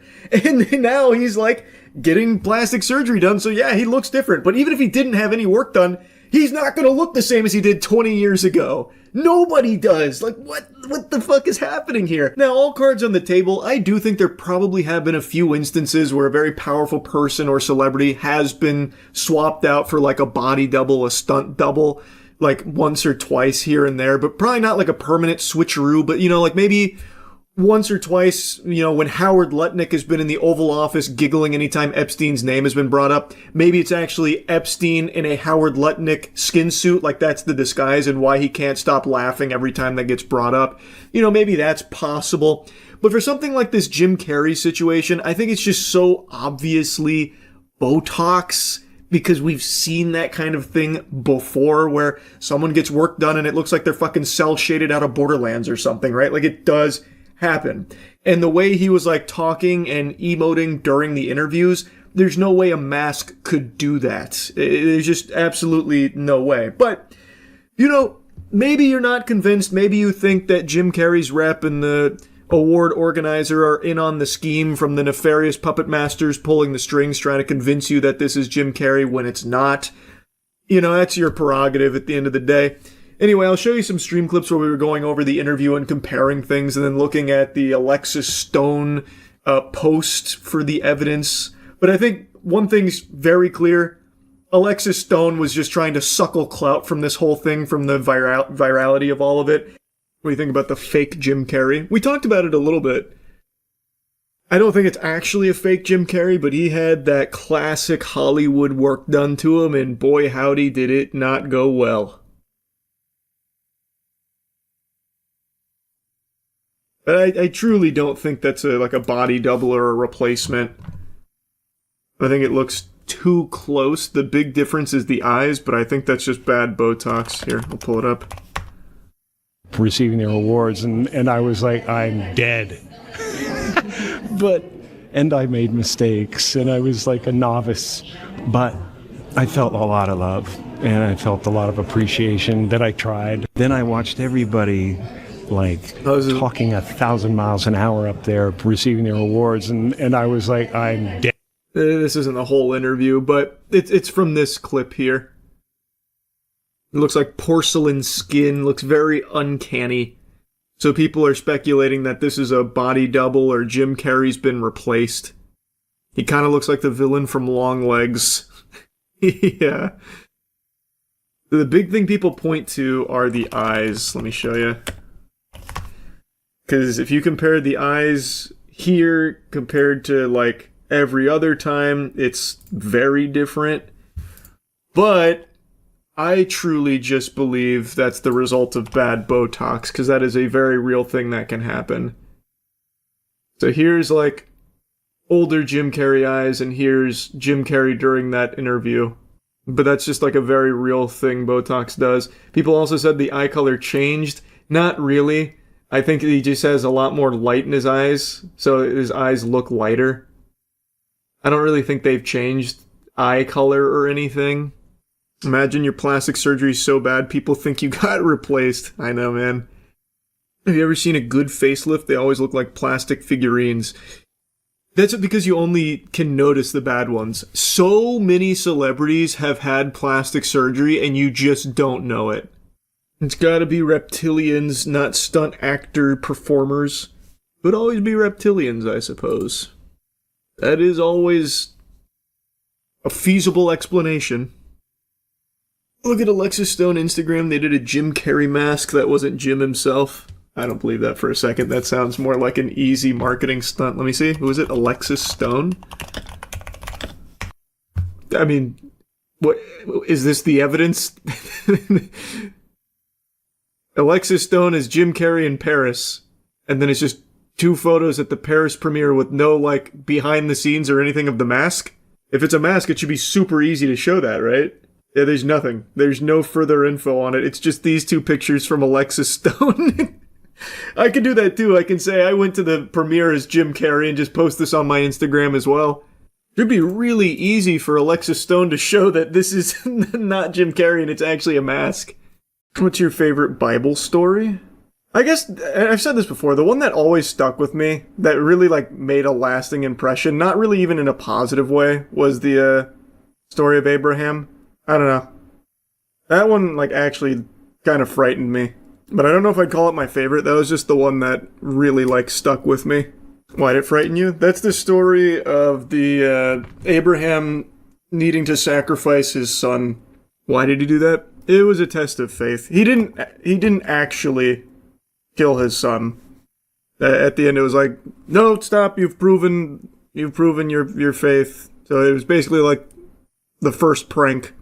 My favorite is Samuel 18:27, where King Saul ordered David to kill 200 dudes and take their foreskin so he can marry the king's daughter. That one gets mentioned a lot. I've talked about that one as well. I actually talked about that with Wendigoon once. I'm pretty sure that was on, I can't remember where we talked about it. It might have been Red Thread. But we talked about that exact story. Other than Donkey Ollie, do you have any other memorable Bible animations you watched as a kid? Not animations, but I watched a lot of Bible Man. When I was a kid, I used to go to a Christian after-school care center. So it was a lot of, like, Bible study courses and stuff when I was a kid.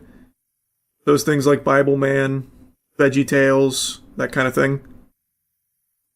VeggieTales was really, like, the only Bible animation I watched at the time. VeggieTales was actually pretty good. It was. VeggieTales was, I always enjoyed it. How accurate was this game compared to the Bible? Pretty close. It's pretty close in a lot of areas. A lot I didn't even remember. So, it was actually a faithful adaptation in a lot of ways. The story I remember the most is the story of Job, where God took everything away from Job to test his faith. That one was very sad, yeah. Job's story was another sad one. You a Christian?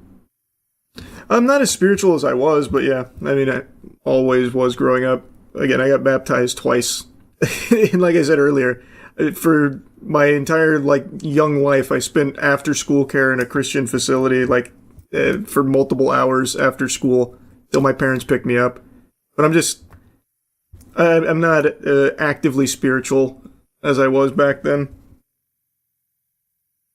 I'm just of the belief now that, like, what modern Christianity is becoming, where it's, like, very normalized to pervert the scripture into a lot of different things and try and, like, present it as something that I was always taught it wasn't, has really just soured my desire to be going and being active in the churches around me. Don't need church to be faithful. But then, I agree. I think that's completely fair. You can talk about Christy Gnome's husband and his fucking honkers, his big old melons. Yeah, that shit was wacky. You feel spiritual at all while playing, like a reminder from God? That's kind of a cute question, actually. Unironically, playing through that, like, did just feel good. Like, it is, I don't know. The actual messaging of the scripture, I think, is just a generally positive thing that if people actually did subscribe to, like, the people claim they do, it'd be a lot better. Like, the world would be a lot nicer as opposed to the way they use Christianity now, like by Paula White Cain, Kenneth Copeland, those kind of people. So playing through it reminded me of, like, oh, there's, like, really good messages here that really sucks to see what it's being turned into. People like Paula, nothing new. Jesus spoke of people like her. Oh, I know. It's just very normalized now. Did you order a Trump Bible? No, I have to, though. I gotta spend $1,000 on the Trump Bible. Increase my faith level. Speaking of, that did just remind me, I gotta check in on my Trump phone. It was supposed to be here at the end of March, according to their support guy. I'll have to check in. It's probably on its way. Can't wait for the Trump phone review. Yeah, me neither, man. Any day now. That's what they keep saying. Any day now that puppy will be delivered. I'm excited. I know it's gonna be worth the wait. They're forging the phone out of real gold. That's why it takes so long. You know, you're making a joke, but what's crazy is even if they were doing that for every single phone, it would have taken less time than it currently is. And they are literally just drop shipping phones from China, and they still can't even do that. It was supposed to come out in August of 2025. It's unreal. It's unreal. Have you ever seen that video of Prophet Shepherd Bashiri pretending to levitate on camera to prove he can perform miracles? Is he the guy that also brought out an actor in a coffin and pretended to raise him from the dead? I can't remember the name of that prophet, but is it the same guy? Could be the same guy. Alright, let's see. Shepherd Bashiri? No, I don't think this is the same guy.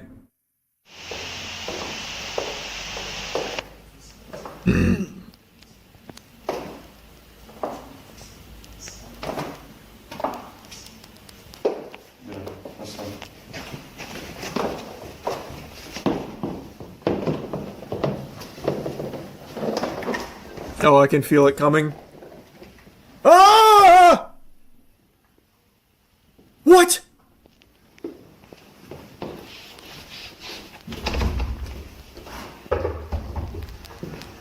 Holy.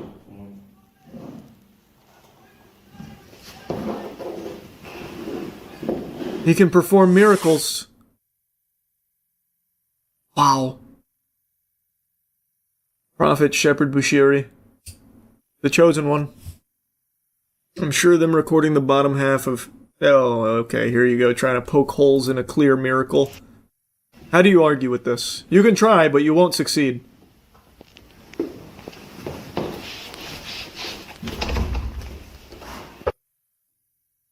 Irrefutable. Chris Angel did it first. True. He does that shit over the Luxor. The Luxor. We need another amazing Randy nowadays. Oh, God, you're so right. This is desperately required. 1000%. We need a new James Randi. When it comes to internet trends and memes, I am very, very far behind the times. I had learned about Big Chungus only a few weeks ago, and apparently it's been dead for like a year now. But that being said, I'm pretty goddamn early to the newest one that's taking over Twitter called the Bottle Cap Challenge, and the only reason I was made aware of it is because my favorite martial artist, Donnie Yen, participated in it, and this challenge is just taking the fucking internet by storm. Not only did Donnie Yen participate, but my fucking boy Vasily Kamatsky, the king of slapping, the god slap, also participated. Let me just show you what the Bottle Cap Challenge is.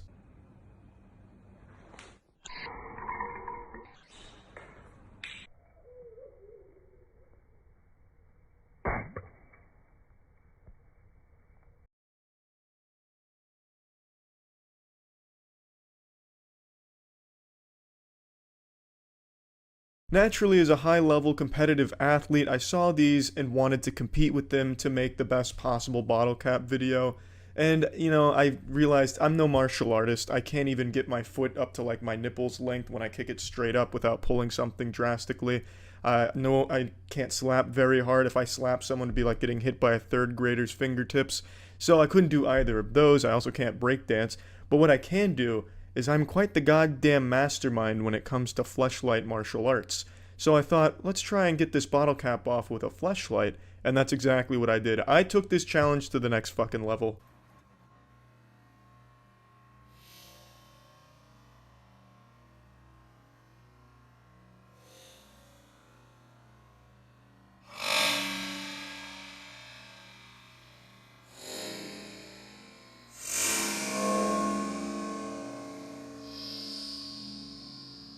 This was actually my third attempt. The first two didn't go nearly as well. I wasn't too pleased with the marksmanship I had displayed in the first two, but I'll share them with you anyway so you can see the process.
I just found a loser.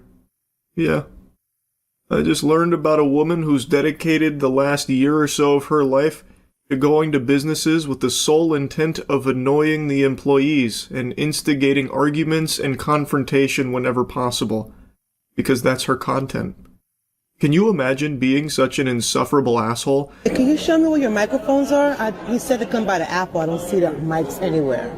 Yeah, if you give me a few minutes, I'm just hoping them out. Just point direction. I can go look. Tell me where they're at. Desktop the Yeti, the blue Yeti. Behind the printers. She has so many videos just like this. She walks up to an employee who is already in the middle of helping a customer just to interject and demand an answer to her question about where she can find a blue Yeti microphone. And he points her in the right direction, which she instantly has an issue with. I don't know what she was expecting, him to just like conjure up the microphone out of thin air like a fucking sorcerer, like some kind of wizard or something. But the thing is, all she wants to do is make problems. This is what she does. She has so many videos like this. The Best Buy excursion, though, this adventure, this was by far her magnum opus. This went on for like 10 agonizing minutes or so. Usually her videos are between 1 to 4 because once she starts yelling, shitting and spitting, hooting and hollering at one of the employees, they say enough is enough and either kick her out or they just stop playing ball with it altogether. They've just had enough of her garbage, so they just stop interacting. And this one's a little different because she would de-aggro the employee that she starts pushing the buttons of before they have a chance to either get her out of the store or just be like, can you shut the fuck up? I really don't feel like going through a lot of her videos here because they all play out pretty similarly to what you're about to see unfold in this Best Buy, but I will give you an example of how most of them usually end. Here's one of her Starbucks adventures with apparently a friend of hers. What do you mean, real talk? You said you got turkey bag? No, I said turkey. So you got, what type of other sausage is it? What happened? What happened? What did you sell him? Yeah, what type of? What kind of sausage? He doesn't eat pork, so why would you sell him a pork sausage when he asks for turkey bacon? Do me a favor, we're not going to go back and forth. Just take this back. He doesn't eat pork. You can take this back and exchange it. He asked you to take... I don't have to send it back. She just happens to be filming randomly walking around the Starbucks about, the emptiness there, and her friend apparently had ordered a sandwich and was served something that he was allergic to, the sausage. He doesn't eat pork. The employee seems extremely confused, saying that, no, this is what he asked for. I even, told him, hey, this is what you're getting.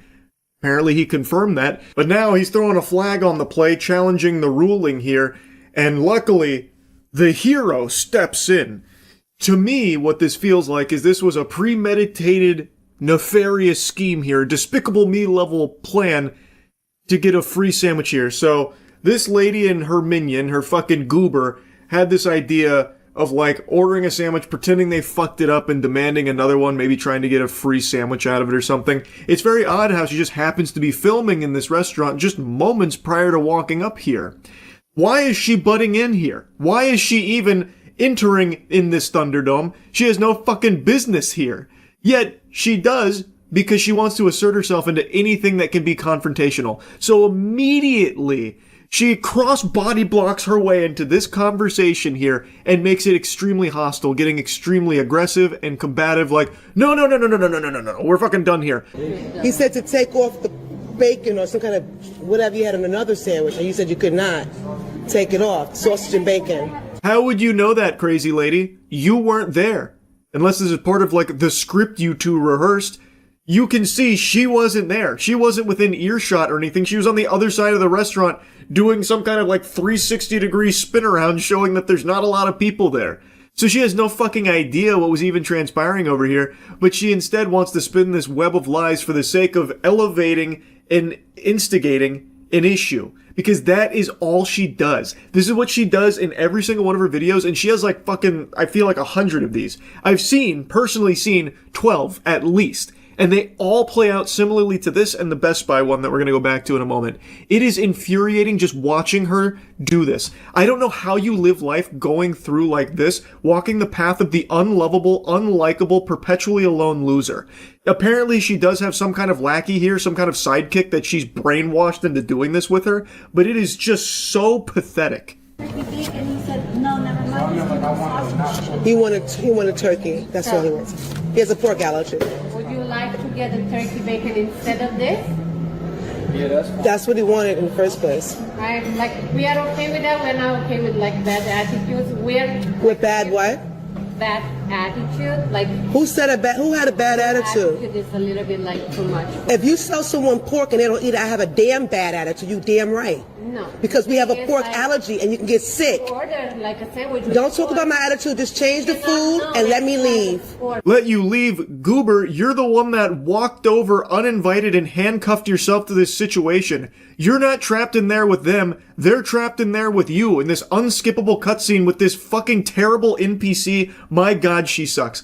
I cannot stand this woman. It is unbelievably annoying, and she does it all on purpose for her content. These aren't even people to this woman. These are just things for her to yell at and film to post online to try and make money off of the outrage that it can cause. Hats off to the manager, though, for standing her ground and calling out this terrible behavior and defending the employee from this woman's bad attitude. I really appreciate that. I think that is great right there. And she's even offering a replacement sandwich, which she's about to take off the table because this woman can't fucking stop flapping her gums here about nothing to make an argument out of nothing.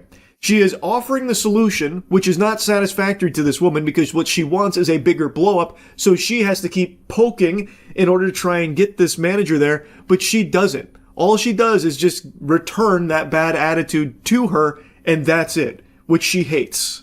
I don't want to talk anymore about it. You already messed up.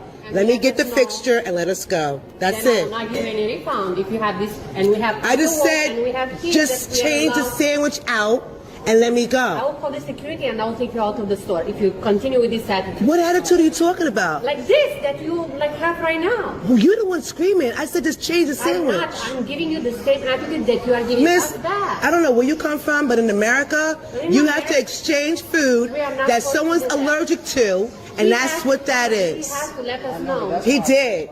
Okay, so like he's very nice. Okay, listen, I don't have to talk to you anymore. I don't have to talk to you anymore. Just fix it up and I'm done. The fuck? You shouldn't be talking to her at all, by the way. You came over here, idiot. You stupid fucking orb of confusion kegeling moron. This video, she actually seems to get pretty heated herself. Usually she's just steaming other people's hams by being fucking annoying to them and treating them as if they are less than her, being very condescending, talking down to them and insulting them. She never really gets like overly heated herself until the end of this clip here, where it actually seems to affect her, because this manager didn't roll over going belly up just taking this kind of bullshit from this woman, because most employees that she picks on, they have limited options in how they can respond to it for fear of maybe having repercussions for their job, like if their manager, steps in and like doesn't defend them. So she gets free reign on just insulting them, belittling them, and just making a huge issue for them for nothing. Just being a huge nuisance, a thorn in their side. This manager, though, however, was not having it, and I think that is great. She wasn't able to do her usual bullying of an employee, and in this case, trying to tag team there with her friend to attack that employee for her video. The manager stepped in and gave her a taste of her own medicine, and she did not like that very much. Anyway, though, that's how a lot of her videos go. The Best Buy one, not so much, because like I said, she bounced around to so many different employees before things bubbled over to this point, which actually makes the Best Buy video that we're about to go back into even more annoying. To the left of printers. Right over here? Thank you. Took that little second to tell me where it's at. Printers, no microphones. Oh my gosh, this place is a freaking zoo. They tell you to go somewhere here, and I still don't see any microphones. This gentleman tried his best to save us from a fucking disaster. He probably saw the future. He probably had his Sharingan activated and knew the reason this woman wanted a mic was probably to start a podcast, so he sent her on a wild goose chase. He's like, oh yeah, it's probably like over there, like way over there, like outside the store. Like it's somewhere very far away from me. Actually, they stopped making mics. Did you know that? He tried to save us. But she comes over here, cries boo-hoo, calls the wambulance because the mics weren't over there to where he pointed. So now she's going to find more employees to annoy and give them an earful about not being in the right area for the mics. Yo, somebody got to help me. Yeah, you just stand there doing nothing. Let me get you useful. Hi. Could you do me a favor? I need to find the microphone, the Blue Yeti microphones. The guy said it's over here by Apple. I don't see no microphones at all, not even one. Thank you. Those are the last two? The Blue Yeti? She did it! Mission complete! She found the Blue Yetis. Jackpot! You would think that this is now kaput. Best Buy can wash their hands of her. She's in the area she needs to be. She's got the items right in front of her. What else could possibly go wrong? Those are the blues, the only blues I have currently at the moment. What's the one for $87? It's a Blue Yeti. I don't want the mini. I want the regular size. It would probably be that one right there. No, this is just... For $89? Yeah, it's $89. It says $87. It says it's $87. Maybe it'll come up cheaper. I don't know. You have to bring it up. Unfortunately, I'm just here. Just tell me yes or no what it is. The other words, I don't need to hear it. Not to be rude. 89. But I don't let people just talk words on me like that. You fucking freak. What do you mean you don't like people talking words at you? You're asking her questions. You're bombarding her with dumb-ass inquiries that she is doing her best to answer because she fucking has to interact with you, unfortunately. And now you're getting mad at her for answering your questions because she's using too many words at you. Oh my god, this lady sucks. Again, I know it's for her content, but I also am very confident this is how she actually is off camera too. If there ever even is a time in her life when she's off camera, it seems like anytime she goes out in public, she is filming it. This is just how she lives her life. Her day-to-day is her experiencing life through her fucking phone screen because she's filming it to post all the time. But I think even when that is seldomly turned off, she is probably still the same exact way, the same exact rude, insufferable, entitled attitude to everyone she interacts with. I cannot imagine a world where people are willingly around her on purpose, subjecting themselves to the torture of her presence. 89 is what this is. This is the blue Yeti. Let me show you. Yeah, the blue Yeti. Yeah, that's it. Yeah, that's the one that we have right now. But it's showing up 88 here. I can't really tell you if it's going to It's $1. Yeah, it doesn't really matter. As long as it's not $150 like it on Walmart. Right. I mean, so this is the little one, right? Yeah, this is tiny one. So these are all the same? 1, 2, and 3? Yeah. 1, 2, 3, 4? These are all the same ones? These are all ones? the same ones. Exactly the same. Okay, and you don't have anything else more upscale? This is my only microphone section. That's it. I'm good. I got it in my hand. Thank you so much. That word, why do they use it so much? Debbie Downer. Anyway, I'm skipping you. Sorry, I have to. Customer service. If the dollar difference didn't matter that much, why are you making a huge fuss about it and making her go through all of these hoops in order to please you? And then she, of course, walks away and immediately cuts in line. Like, of course, she had to. She's in a rush. Everyone around her, like, those aren't real people. She's the only real person here. And now we get to experience life through the eyes of a fucking angel.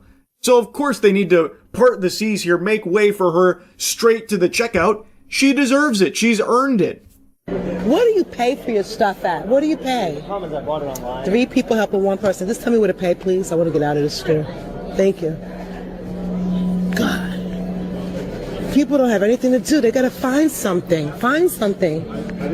I want to know how much this thing is. It says it's $87. But it says it's $89 at the shelf, but $87 online. So let's figure it out. How about you open your eyes and figure it out yourself? Activate some neurons here, lady. You can probably find where to check out. It's like the easiest thing in the stores to locate because it's the most important thing to the businesses. So they have giant fucking, like, indicators letting you know exactly where to go to check out. Imagine getting lost, failing the most basic task of going to a store. Okay, let me get some more help. Oh my God, here we go. Okay, who works here? I need help.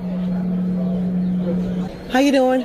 Can you do me a favor and show me where your projectors are? I'm looking for like a Vankyo brand. You have it? Yeah.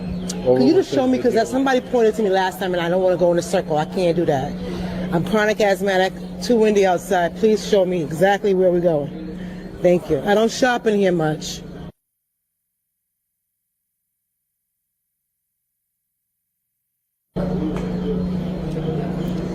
I don't want to go to Walmart because they didn't have what I needed and I was already there, so I have to come to you guys now. Who asked? It looks like small. It's a white. These are really big. I don't want a big one. I need a Vankyo, something that's compatible with Roku. Okay. Do they? Let me get someone to help you out with that. Someone that knows about this? Yeah. He just left me lonely. He just walked off. He walked off. He ain't gonna help. He ain't sending nobody back here to help me out. I cut out a lot of her yapping. It's just nails on a chalkboard. She's talking about how, like, the projectors are too expensive. Why would anyone buy it? It has actually only been about 20 seconds since that guy said he's gonna go find someone else to help her here. And she's already making an issue about it and wrote him off as, like, just abandoning her. Which, if he did, that's the right call. because if you send anyone else back here, it's like feeding them the sharks. It's like just letting them get eaten alive by piranhas, except at least the piranhas would be less annoying. Like, that would probably be more painless than having to interact with this lady. Excuse me, sir. I know you're here to check out. You can't leave. That's your spot, right? No, it's not. I'm looking for a projector that I can afford. These are all like $800 and $700. Yeah. I bought a projector that was $125, but what's up with those? Those are cinematic projectors. Cinematic. The one you bought was probably a toy. A toy? Yeah. But you know what? That toy serves me just fine. It spreads on my whole wall. Sure. And I am happy with it. Sure. He said, sure. Yeah. But it's I can't. But it's going to foul out. What's that life on that bulb? Stop asking the guy questions. You just said that the one you have you're very happy with, super satisfied with. What the fuck are you even doing? Yapping to this guy, asking him questions about other projectors that you're not even interested in buying in the first place. This is truly a waste of everyone's time and everyone's patience. It's like, I'd call it rage bait if this wasn't her entire life. This is how she lives. Her happiness is built on top of other people's misery. It's truly pathetic. And this goes on for like another 2 minutes of her just hounding this guy with questions, making him go over to the projectors and talk about it, and she just talks down to him, and I'm not gonna bother even showing you more of it. There's no point. You get the idea on who she is. Just an annoying nuisance. It's so unbelievably infuriating. So yeah, I just had to talk about this loser here today. I saw August the Duck made a video on the Best Buy one, and it sent me down the rabbit hole of looking at all of her other ones, but none of them are quite as grating as the Best Buy adventure. The others are more like the Starbucks one, where it gets into like a shouting match, or she just starts insulting them and they stop engaging with her eventually. This one, it just never ends. That's about it. See ya.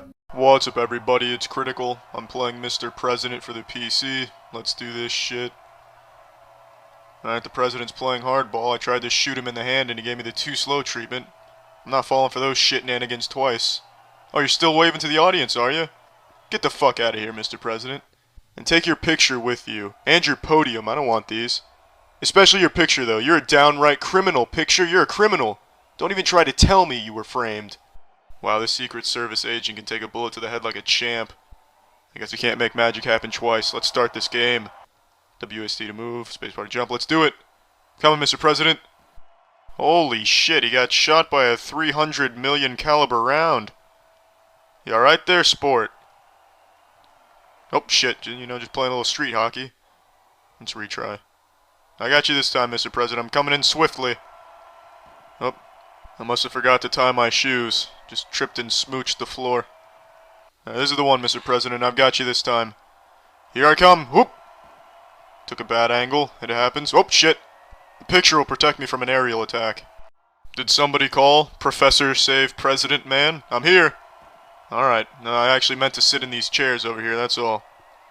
Now I'll save you. Now you can have my attention. Here I come. Where am I? Oh, there I am. On the far left. Just making sure everything's in order, alright, Mr. President? You're still waving to the audience, that's good.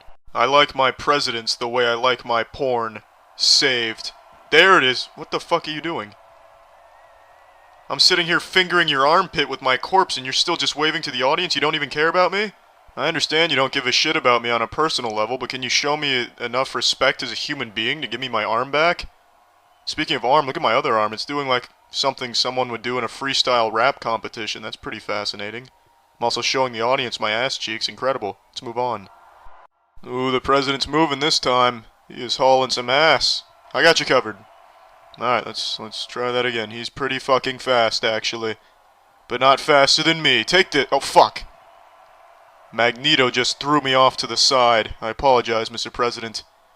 Inertia must have just stopped working for a moment. Alright, I've got my work cut out for me. This president's under the illusion that he's some type of track star. Let's try and time this a little bit better. Now, damn it. You know what, I'm just gonna hunt down the shooter. Is this him? This must be some type of alien spacecraft. He's out here somewhere. In this desolate void. Mr. President, I know it's no longer Black Friday, but can you believe all these savings? Damn it. Just like a backboard for me, ricocheted off me and threw me onto the chair. I'm already potty trained, Mr. President. I've got you this time, though. Don't you even worry about it. Bam! Damn it. Son of a bitch. Fucking bastard. This is ridiculous, but I'm not giving up on you, Mr. President. I'm gonna surprise the shooter this time. Here I am. He was not surprised. Oh yeah, motorboat that floor. Get it, yeah. Diver's log, 2048. Still trying to save the president by jumping. Unsuccessful on attempt number 4 million. Will this be the one? Will I save the president this time? Of course not. How naive to even think it was a possibility. This time, perhaps. Nope. Earth changed its rotation on me again. Fantastic. This dolphin lunge just does not fucking work. Look at this. I'm just fucking flopping everywhere and I just cannot save the president. Can you just stand still for a moment, Mr. President? Damn it. Oh, what the fuck? I guess I'm his new briefcase. Well, where the fuck is he taking me? Is he taking me to, like, unscrew something or get the cork out of a bottle? Do you think this scenery distracts me? I'm still gonna save the president. Too easy. Too early, actually. Oh, shit. Getting intimate up in this bitch. Yeah, keep massaging my back, Mr. President. I'll just squeeze your titty over here.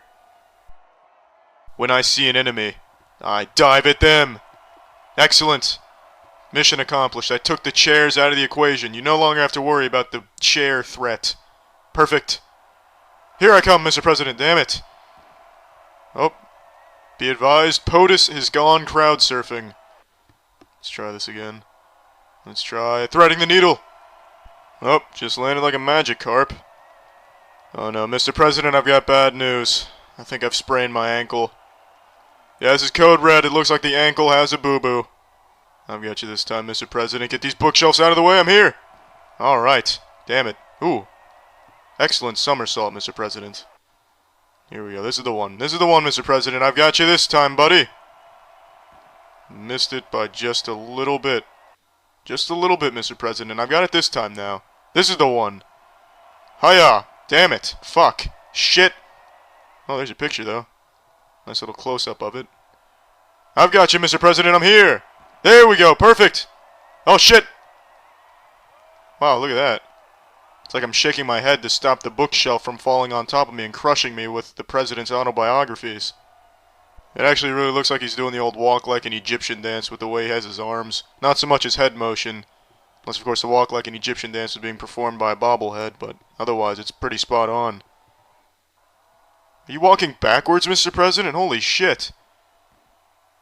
Honestly, like, I'm surprised the shooter still took the shot. That's just impressive enough to avoid assassination. Ladies and gentlemen, I have an announcement. That was not the president. I'm the president. Tally-ho! Oh wow, this is fitting music. Alright, does that play every time I try to save him? Yeah, I guess so. Holy shit, alright, cool. I will save you, Mr. President. I'm here to save you! Damn it. Son of a bitch. Alright, come on, Agent Smith, we got this. Get it! Damn it! His backpedaling is just too groovy. I can't predict when he's gonna get hit. Oh, shit. Alright, well, I wasn't even close that time. Alright, this is it. This is it. Leaping grasshopper! Fucking shit! Mr. President, I have a new strategy in mind. How about you back that ass up into me? The fuck is this? You win and you lose are overlapping right now. I guess that's what I get for using the bump and grind technique. Let's just retry. I've got you, Mr. President. Here we go. Airborne! Oh shit, I actually got it! Holy fucking shit! Look at that, I'm even celebrating with a little patriotic eagle pose. Oh, is that the end of the game? What the fuck? Alright, well I guess I beat the game. Alright, cool. Well, I'm done playing this. Well, that's the end of this video. Remember to rate the video, comment the video, and subscribe if you want to see videos similar to this one. See ya. Over a decade ago, I told a story that still to this day is the most unbelievable true story I have. It is a riveting, exhilarating tale of disgust, horror, and inspiration. I literally just blue screened right there, just trying to find the right words to describe this experience, and I hadn't told this story in over a decade. At least I don't remember talking about it. But a week ago for the other channel, we had Wubby and his crew down, and one of the videos we filmed was a little game where you would either tell a lie or tell the truth, and then a team would have to guess if that was make-believe, phony baloney, or a legitimate experience. And I got tasked with telling a truth. So I chose this story because it just sounds like it couldn't be possible, yet it is. It is the story of my sophomore year of college when I went up to Michigan State to party, and I met one hell of a woman up there, I'll tell you what. When I was in college, at 19 years old, I, even back then, had a big fear of flying, but I had a buddy of mine I knew on Xbox Live. His name was Kyle. He was in a frat at Michigan State. I forgot the name of the frat, but he had invited me to their big parties. I think it was for St. Patty's Day. They were doing like a weekend of partying. And this is when I first started to be social, and I said, you know what? Fucking do it live. I bought a plane ticket, accepted the invitation. I went to Michigan State University, and I went to their parties. I met a lovely woman at one of the house parties. I got her number. We chatted. Didn't hear from her for like a day. She texted me the next night, and I was violently high. Ill. Very ill. I had inhaled the bong water from a gravity bong. Ooh. I was struggling. I didn't know right from left. She had texted me to come over that evening. I wasn't going to pass up an opportunity. I had a buddy of mine drive me to her apartment. When I got there, she offered some wonderful accoutrements. Excuse me? One of which was a blowjob. I didn't. Oh. I say lie. What do you guys think? I was still in a fugue state. I peed all in her mouth. and what the fuck? Of course, there's only so much space in this cavity, so she popped off. I peed everywhere in that bedroom. To which she said, "I can't do this right now." So she went into the shower to clean off, and I sat there in shame and confusion. Truth? I was so quick at the start of the story to think oh yeah, this is true. I didn't even have to think twice. It's so unbelievable. That last bit, I am praying for you that is a lie. I have so many questions. I think we get quite a few. They grilled him. Yeah. Okay. So first off, the most unbelievable thing, you flew? Yeah, I did. I flew. Yeah. It was one of only, I think, 8 or 9 times I've flown. It was a solo flight. Because I was finally socializing. This was a huge opportunity. Did she gag when you pissed in her mouth? I think she thought it was cum at first. And then when it was very yellow, it became more apparent that it was not. Okay. Okay.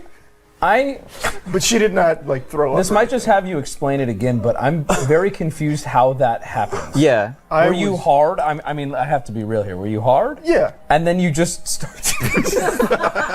I don't think I've ever mixed that up. So you ripped a gravity bong, you said. Multiple times. And you were nauseous during it? Oh, I inhaled the bong water. I thought I was begging to... Right. Yeah, I was begging. I was begging to go to the hospital. And you were very hot. Very hot. It's just a common theme. Was this like a homemade plastic bottle one, or Home Depot bucket? I don't remember at all. It was a weapon. You would remember that. I have a question. I know I'm not the question asking team, but did you say she said she can't do this? Can't do this right now. Right now. Do this right now. We'll come back. Also, I like how we said. One of which, out of the many offerings she gave, one of which was. How did it end? Did I miss that? She went and showered and then. We became good friends. Did you stay the night? Yeah. This is no. And that was the first time that you had met them. Earlier the party. Yeah. Yeah, but you met them that. You peed in a girl's mouth and it worked out to where you could stay in the home. Like that. Did she like it? No. Well, she said not right now. I think I'm on full. This is a lie. It has to be a lie. I think that this is how could we bring the beginning elements of this are probably true, but especially the end of it is there's no way. He potentially pissed into the carpet of a woman's home. Yeah. You don't stay after that. No. She don't keep you there. Was this I don't care if you're the most suave motherfucker on earth. If you pee into someone's mouth and on their floor the night you met them, you're not staying the night. No, she was sober. This is so a lie. This is so a lie. Okay, why do you think it's true? Because we should get to the bottom of this. This is our one shot here. Yeah. His reactions are like He was dying laughing, and so was the genuine. crew. That's why I think that some of it's true. Like bits of it. Yeah. But not. There's just 0% chance. I can't believe that he peed in a girl's mouth and then stayed and like watched TV. And like hung out. Yeah. Family yeah, Guy maybe fight. everything was Check this out. Check out Spider Ham. You'll never guess what Stewie says. Yeah, okay. I can get to lie. Well, okay. Because I have a question. her reaction just being like no gagging. I'm gonna go shower. No, I'm gonna go and shower being like, and then I come back. cannot do this right now. And then staying the night. The staying the night is What'd not you guys that do weird to me. Some dirty deeds. You went round 2. Yeah. What the fuck? Can we just lock And she was As sober? far as I know, What? yeah. Okay, wait. Okay, Did this wait, woman wait, have wait. a septum piercing? No. That's wait, I have- valid question. Valid question. How long were you already an established content creator at this point? Oh, good I was question. faceless. I think maybe it's a lie. What do you say? He said no. I was faceless. What is When that? he was supposed- 19. Faceless. What is that? Oh, he's You're saying 19. he can't pull? Yeah. No, I'm saying if you were as large No, as I he get is it. now and you piss in a girl's mouth, She you're would gonna come ask back. them to still Yeah, fuck them. I agree. Lie? I think it's a lie. And if all of that is true, hats off Yeah, to good on you. however the fuck that happened. Also, you delivered now it really it's well. on the other channel forever. Yeah. Yeah. I think it's a lie, I'm gonna go lie Charlie. as I go well. lie. I'm gonna go lie. Locking it in. Locking it in. It's the truth. I've actually told this story once before, right after it happened in like 2014. I remember that. You made it into a video? Well, I was playing Five Nights at Freddy's. Like, you guys aren't gonna believe it.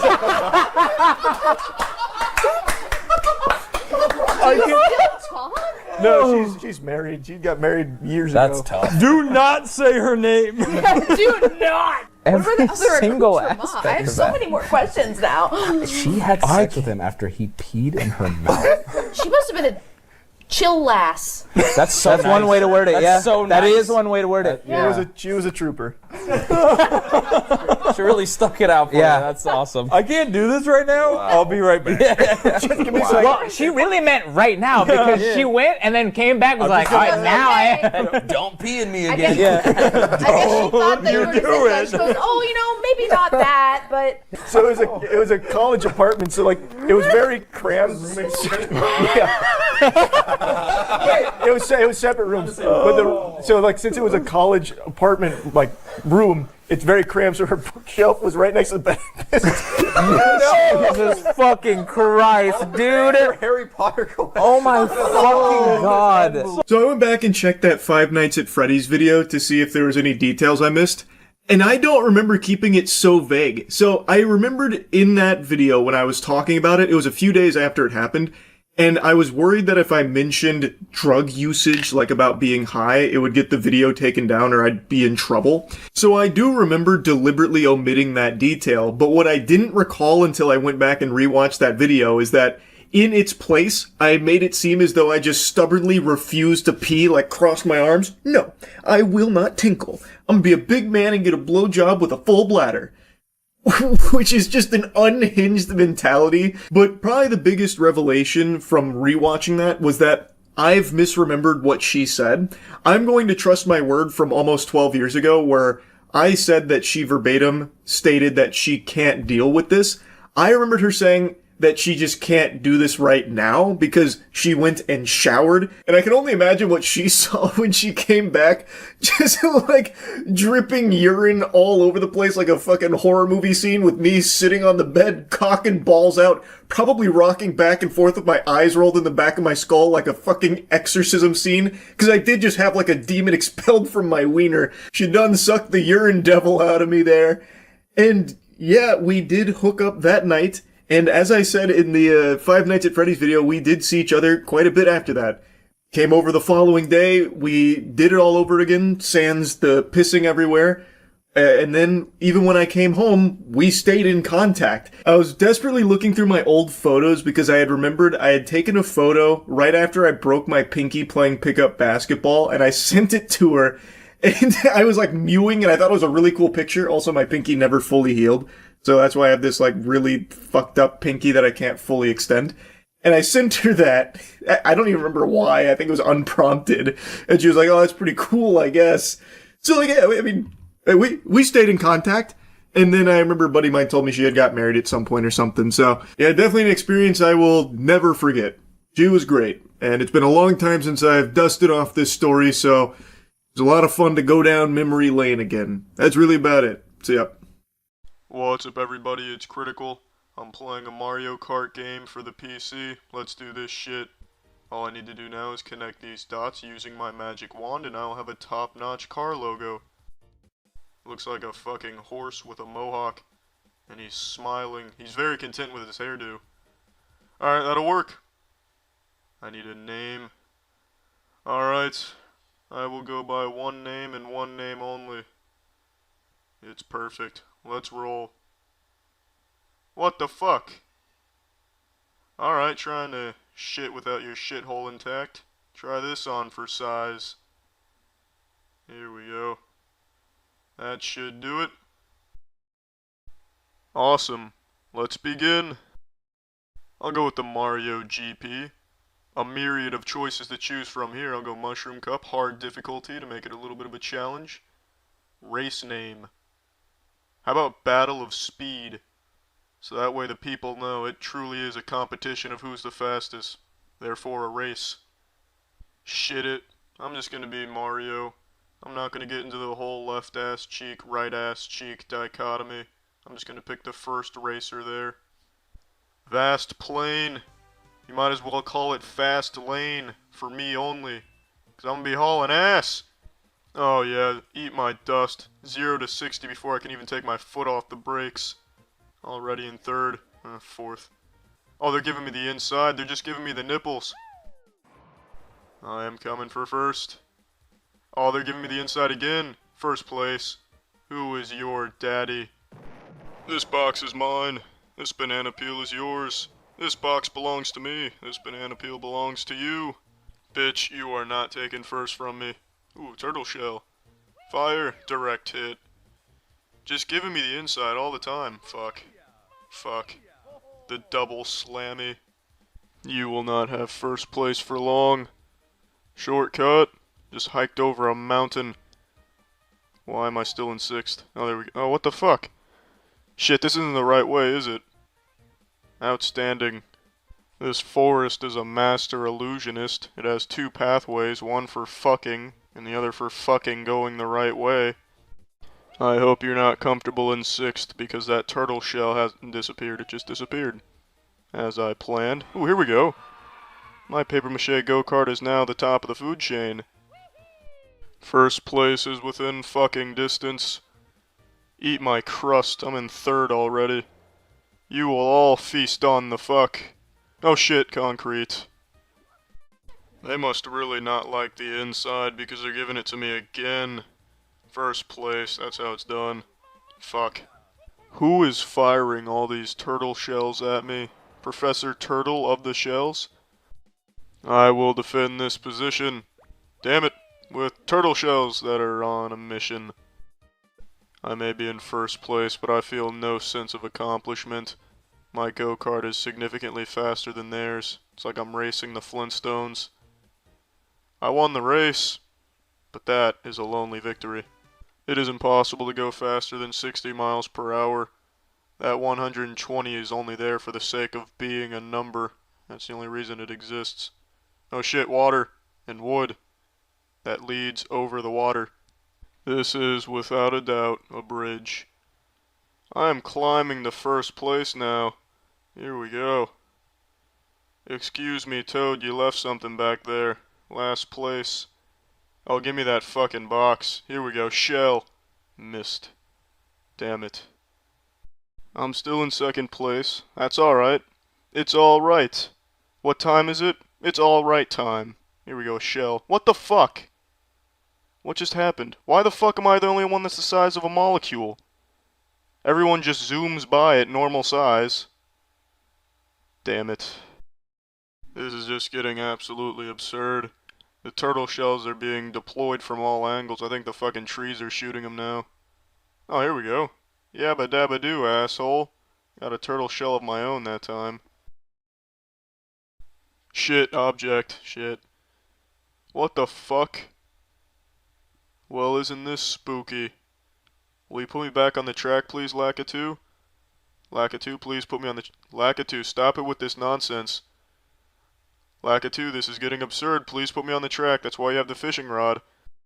The fishing rod is for putting cars on the track. Please put me on the track. Lakitu, I do not have time to explore Atlantis with you. Look at that. Even Mario thinks you're exuding asshole fluid. Will you please stop shoving dicks in your mouth and put me on the racetrack? How am I supposed to get back on the racetrack? Every time I try to get out of here, Lakitu swoops down full of wieners and puts me back in the ocean. Fucking finally back on the map. There we go. I'm not going to do 14 laps now because Lakitu is a piece of shit. There's no reason I should have 14 laps now. The laps keep 15. Alright, 15 laps is where I draw the line. This is fucked up.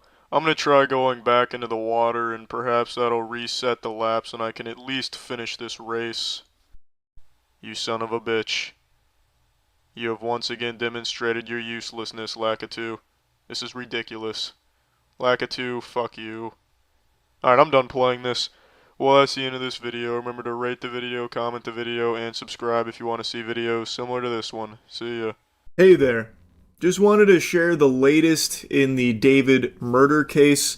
This has been something I've been actively following. I know I've already made 2 videos about the case since his arrest, and, well, time to make it a trilogy because I think it's important to cover this. There were a lot of people, and still, even in the face of everything I'm about to tell you that was brought up today from the prosecution, there are still a lot of people that are fighting tooth and nail, raising their shield to defend David, still believing with their whole heart and 2 neurons that he was framed and is actually a victim in all of this as well because he had nothing to do with the death of Celeste Rivas Hernandez, a child whom David was dating, by the way. And the Dummies for David movement always likes to, you know, bury that one as quickly as possible. He's homeschooled, so he didn't know. And he's just a little zany. He's a little quirky. He had no idea. That's bad. It's fucking lunacy to be acting like he's some blameless angel in all of this, in spite of all of the evidence that the public has access to. If you bother to do any amount of research on this case with just the information that is readily available to you right at your fingertips right now, all of it points to only one person who is most likely responsible for her murder, and that person is David. And now, as of today, we're getting even more new information, and it is fucking disgusting. They already mentioned a couple days ago that the prosecution has 40 terabytes here in this case against David. 40 fucking terabytes is an unfathomable amount of anything. And just a moment ago, they dropped like their first teaser as to what some of this new information looks like. The prosecution alleges that they found a significant amount of child porn on David's phone. Story number 2. A hearing just wrapped up for singer David in his first-degree murder case. The prosecution revealed details about disturbing digital evidence. Let's get to CBS LA's Rick Montanez with what we learned in court today. Rick, what are you hearing? Amy, Chris, the hearing just wrapped up within the half hour here, and cameras were not allowed in court, but I can tell you that the defendant, David Burke, was in court today in shackles and wearing that orange jumpsuit. The biggest new piece of evidence revealed, prosecutors say a significant amount of child porn found on Burke's cell phone. Now, I imagine that isn't just some baseless claim from the prosecution. They probably have all of that evidence as part of their 40 terabytes here that they will be providing to the court. There's still a lot of processing that they are going through right now because there is so much that they have gathered in this case over the last 7 months. But now they are stating they have evidence that there was a significant amount of child porn on David's device. We also want to point out that this all happens one day after the medical examiner's report became public. That is the report on the death of Celeste Rivas Hernandez. The report says, or I should say the family of Rivas Hernandez is absolutely devastated to learn the gruesome details contained in that write-up. That's according to a family statement. So this report says the 14-year-old girl died of sharp force trauma, but the autopsy was difficult because of the severe decomposition of her dismembered body when it was found in the singer's abandoned Tesla last September. The autopsy revealed the grisly nature of her killing. It being sharp objects, and then it was mentioned why it was so difficult for them to figure out what actually killed her. It's because her body was chopped up and decomposing in the fucking trunk of this monster's car. So it made it difficult for the autopsy to definitively say what the cause of death was. And since the autopsy brought this information to light, people have been going through David's music and music videos and noticing some really fucking haunting shit in there. Most notably with the anime video he made for his song Rehab, where there is a character in there that bears a lot of similarity to Celeste Rivas Hernandez. Now, the music video came out in 2023, but David met Celeste as early as 2022. And in this music video, David cuts off that character's arm and then throws a sword which stabs her in the stomach, killing her.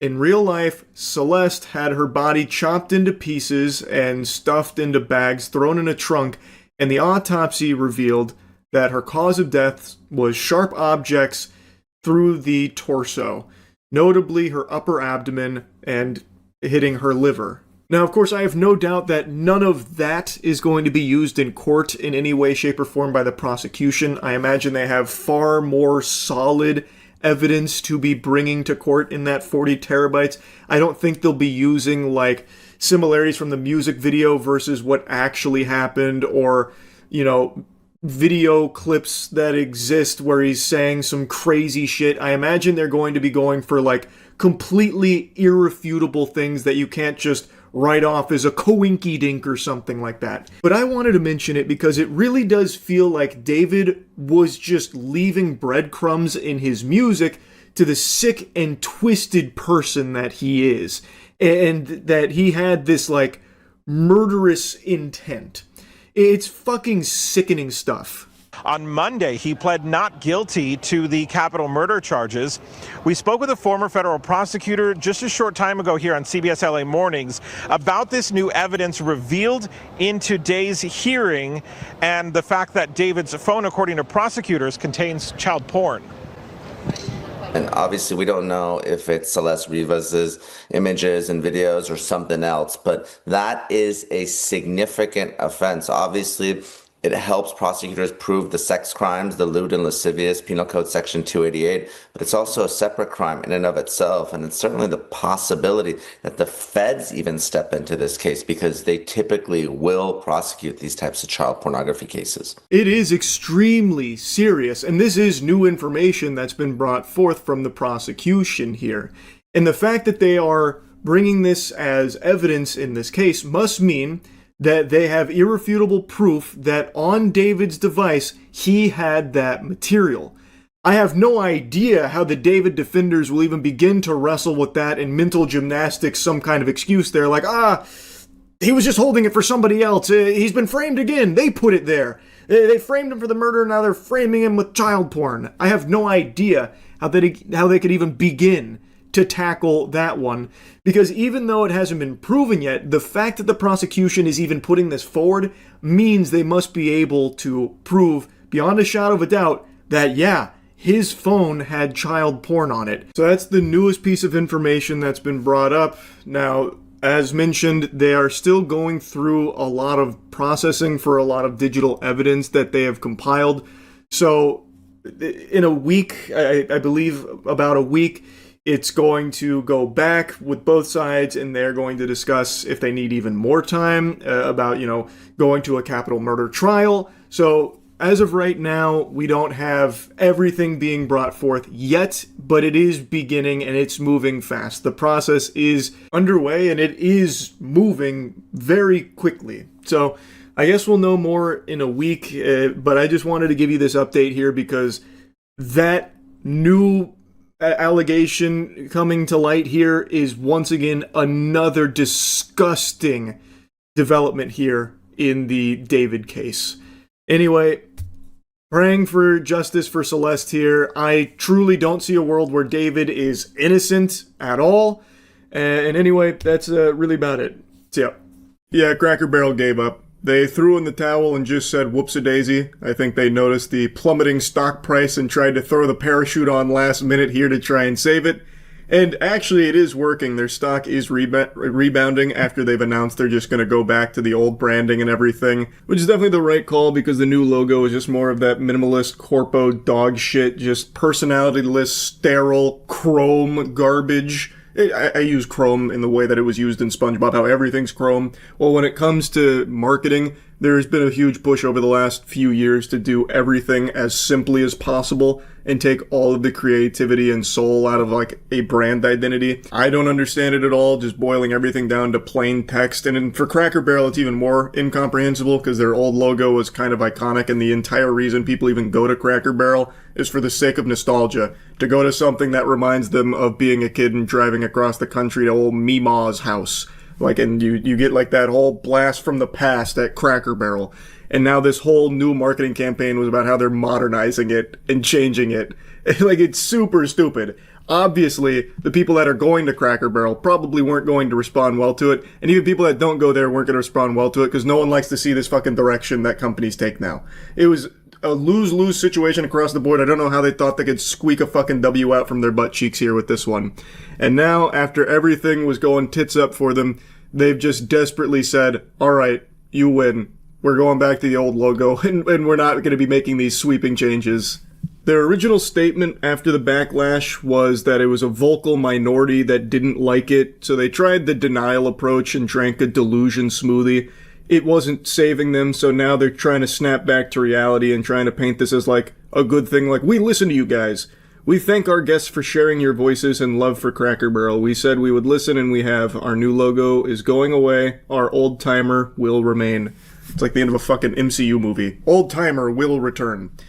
So now they're like, okay, I guess it wasn't a vocal minority. So we're going to listen to you guys, because if we don't, I think we're going to be ending up with our ass in the air getting fucked in the stock market. This now puts Cracker Barrel in an exclusive club of companies whose marketing was so bad they had to just pull the plug, get it off life support ASAP, and go backwards. This includes Coke, like with their new Coke push, an infamous marketing blunder. Also, HBO Max, where they changed to Max, but then eventually back to HBO Max. Again, I'm going to go off on a little tangent here. I really don't know what kind of scam is being run from marketing agencies on these big companies, but all power to them. They must be making so much money through coming up with the most simple, stupid ideas ever that any sensible person with half a brain would hear and be like, yeah, it's a bad idea. But somehow these marketing drones are able to convince these like fucking billionaires and like these super high upper echelon people on the food chain of massive corporations that they should completely redo everything and ruin their brand image because somehow that will make it fresh. I don't know how it's working for them. Well, I mean, it's not working for the companies, but it's working for the marketing agencies of convincing them that they need to be giving them hand over fist amount of money to do these awful changes. Again, these are changes anybody, like even someone at like a fucking elementary school would probably hear this and be like, why would Cracker Barrel do that? I don't like that. Actually, any human being would hear these changes and just they'd naturally ask the question, why? But somehow these companies don't. Like, let's talk HBO Max. You have your marketing firm that's doing all the levers and pulleys on the doodads and whatever to try and help your company grow there with the streaming platform. And then one of them says, let's change the name from HBO Max, a name everyone knows and recognizes, to just Max. Does no one ask why? Like, why would you not just follow that up with a simple question, like a simple inquiry saying, but why? Because there's nothing to gain from that. You actually gain nothing. All you do is lose people that don't know what Max is now on their fucking TVs. Like, oh, what is this program here, Max? What'd you download here? Is this some kind of porn platform? What is this garbage? Get this out of here. Like, you just lose the entire identity of it. Like, it doesn't make sense. It really doesn't. Especially in Cracker Barrel's case. They lost like $100 million overnight, and I have to wonder how much they paid for this huge rebrand and this huge push. The whole idea of Cracker Barrel is nostalgia. And this new push was about getting rid of the nostalgia. You've done it. The marketing execs, they really do get it. Like, these guys, they've got their finger on the pulse of what the people actually want. It's like every single marketing push from these companies is about, like, how they can completely change things and then try and, like, hypnotize people into thinking that this is a good thing. Like, yeah, you're gonna hate this, but you gotta take your medicine. You gotta swallow the pill. We know you better than you know you, and this is what you want. So it's what we're giving you. Yep. And it didn't go over well. I'm actually very surprised that they shifted course so quickly. I thought for sure they were going to ride this for a little while here and just try and brute force it. But it must have been so bad for them internally that they're like, okay, just fucking abandon it. Please, God, we have to save this now. I thought for sure they were going to stick to it for a little while to, test the waters, dip their tootsies in there before, like, fully cannonballing back into the pool of regret and, reverting everything. I thought they were going to stick the course.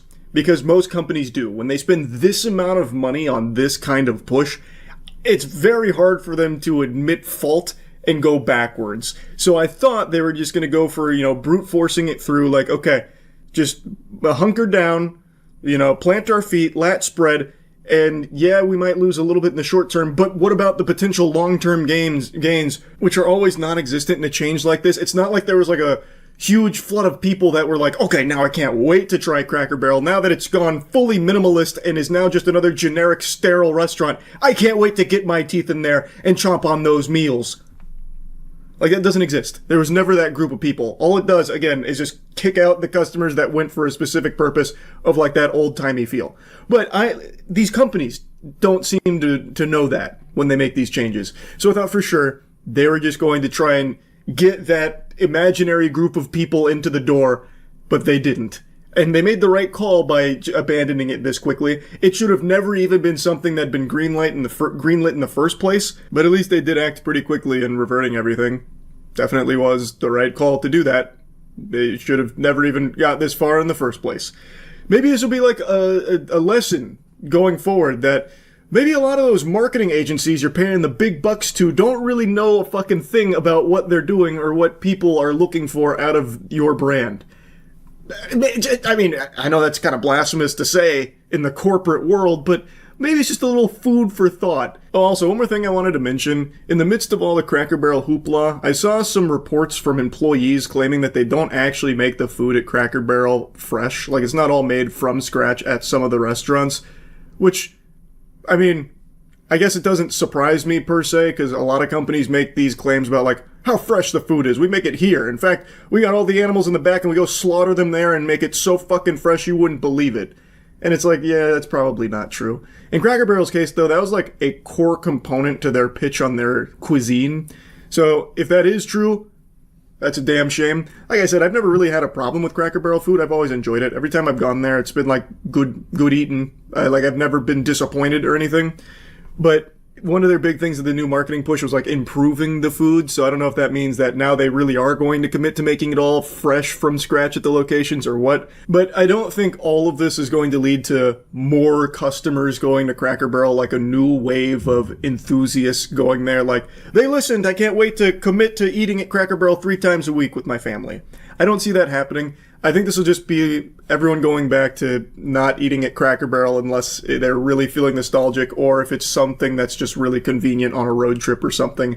I don't see this being like a huge eruption of popularity for the brand or anything, even though it did get their name out there in a big way, and I'm sure there are people that are happy that they did go back and listen to the feedback.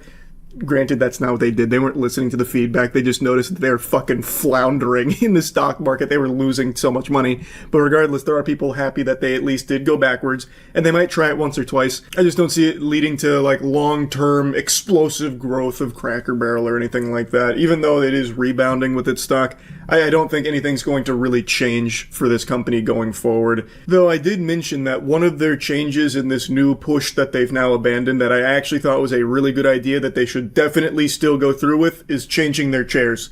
Those chairs, they do not feel good on the old tuchus after a little while. I think changing out the chairs was a actual good idea. That is a banger. They should definitely still do that. Get rid of everything else they were proposing, except that. Get new chairs. Get some like real comfortable chairs to sit on. Because those seats they got there, yucky. They are just not comfortable. Anyway, though, I'll stop yapping about Cracker Barrel. That's really about it. See ya.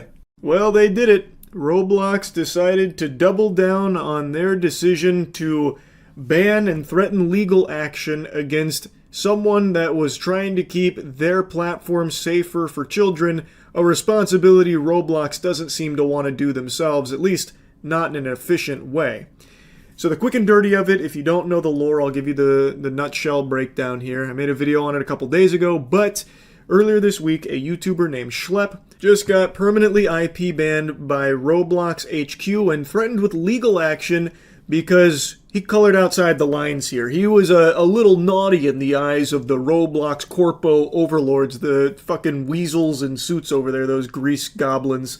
Apparently when Schlep was young, he was the victim of a bad actor on Roblox, and as he grew up, he wanted to do what he could to make the platform safer for children so they didn't have to experience what he did.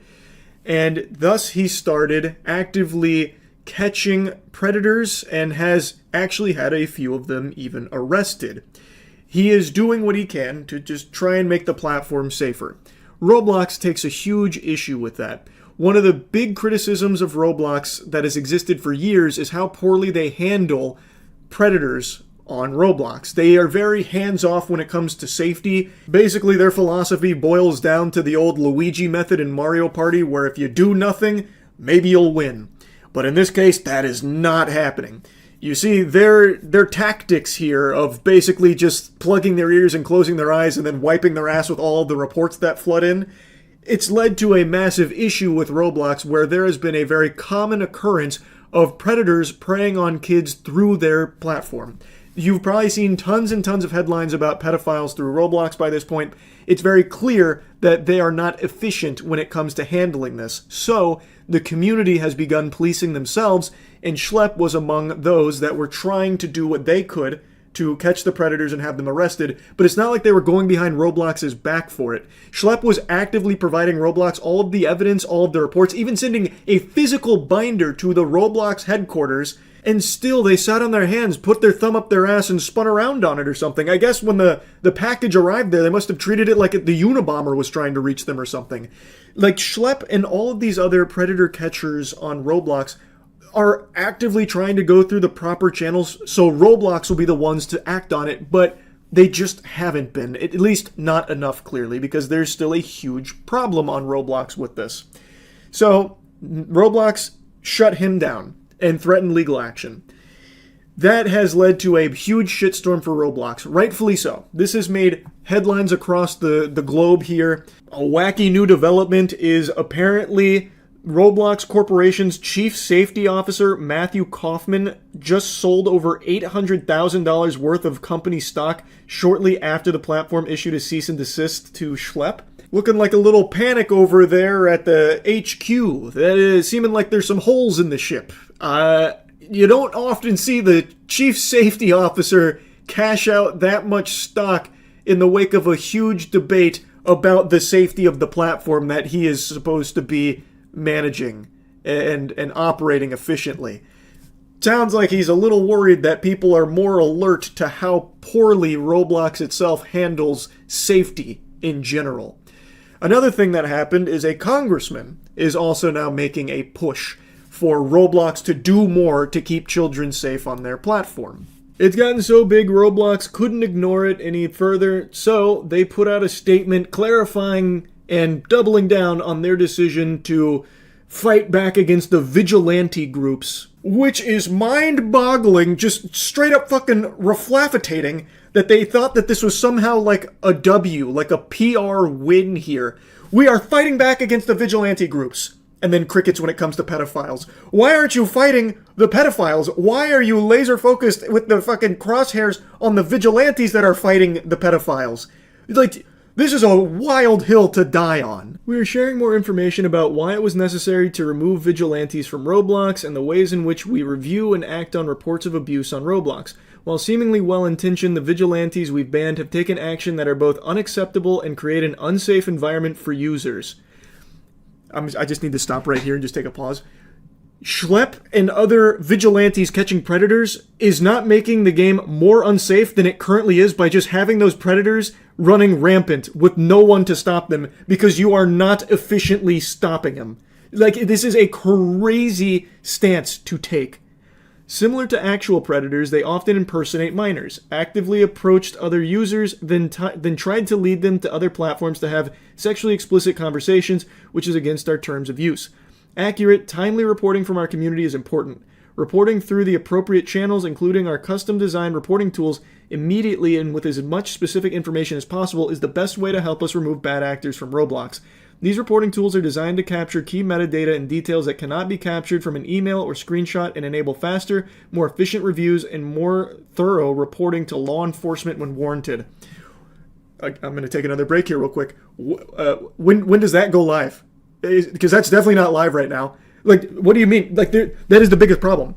Everything you're saying right there is absolute gobbledygook. Like, that's just mumbo jumbo. You're just saying words that aren't real. That is the big problem. No matter how many times people are reporting these bad actors through your channels, there is no efficient, fast reviewing that leads to the person being, kicked off the platform. There's so many cases of predators who have literally been arrested that still actually have their Roblox accounts live. What are you talking about? That is blatantly false. And that is the issue. You can say you have all these tools and that you take in all of these reviews, but there's nothing that really shows that. There's no, it doesn't seem like if that is the case, it's made any difference. Maybe you need to overhaul that, or maybe you need to beef it up or something. Maybe you should work with the vigilante groups instead of vilifying them, because they're doing a better job at getting the predators captured and taken off the platform than your systems are. I don't know why you view the vigilantes as enemies. Again, I can understand in general why vigilantes could be a bad thing, like on a broad scale, but when the company isn't doing things to ensure the safety of the users, well, vigilantes are super necessary to step in to do it for them, to keep the platform safe, because you are just not doing your job. It makes no sense to me that they would be so combative with someone like Schlep, where they'd cease and desist, ban him, and then threaten legal action. You could work with him. Why don't you guide him through the proper channels? He is doing a good service by getting these predators arrested. It is something you are not doing enough of. We realize that no platform is perfect, but we prioritize trust and safety because it's core to what we do as a company. It doesn't really seem like you prioritize it, by the way. It seems like your CEO is prioritizing trying to turn it into a fucking dating site for 17 plus, which, again, by the way, is a really weird age where he's trying to pitch a 17 plus dating service to a company, Roblox, so it'd be half gaming and half dating. It seems like that's the focus, because Dave fucking Bazooki here, the CEO of Roblox, can't stop yapping about it. It doesn't seem like the priority is trust and safety. That's all I'm saying. This is an area where we invest heavily and are always innovating. Helping keep our users safe is a critical part of our vision of connecting 1 billion people with optimism and civility, and is a strategic imperative for our creator community. And then just a bunch of blabbering here, all of which it doesn't seem to be true. Again, I understand they can't wipe them all out instantly, but it's clear that reports are falling on deaf ears. There are predators, real predators, with irrefutable evidence that Roblox is not acting on. So there is a problem here, and it doesn't seem like they're doing enough. Then they go on to talk about just how many messages and how many users are on Roblox. Again, I understand there's millions and millions and a lot to go through, a lot to comb through, which is why, again, I don't understand why they wouldn't be extending an olive branch to the vigilante groups who are clearly doing a good job at catching real predators that are on their platform. Roblox is missing them in a lot of cases. I don't know why they wouldn't want to work with them. Again, as they mention here, they've got fucking billions of messages that get across, billions of reports that swipe across their desk every day. Why wouldn't you work with the community that is actively trying to help you and help keep the platform safe? So now they talk about why they've decided to remove vigilantes. We have been monitoring vigilante activity on Roblox for some time. These groups began by reporting safety concerns, commenting on news about Roblox, and challenging us to do better. We appreciate this feedback and use these reports to improve our safety systems. More recently, vigilante activity evolved. Instead of just reporting on safety issues, vigilantes started impersonating children and actively sought to connect with adult users.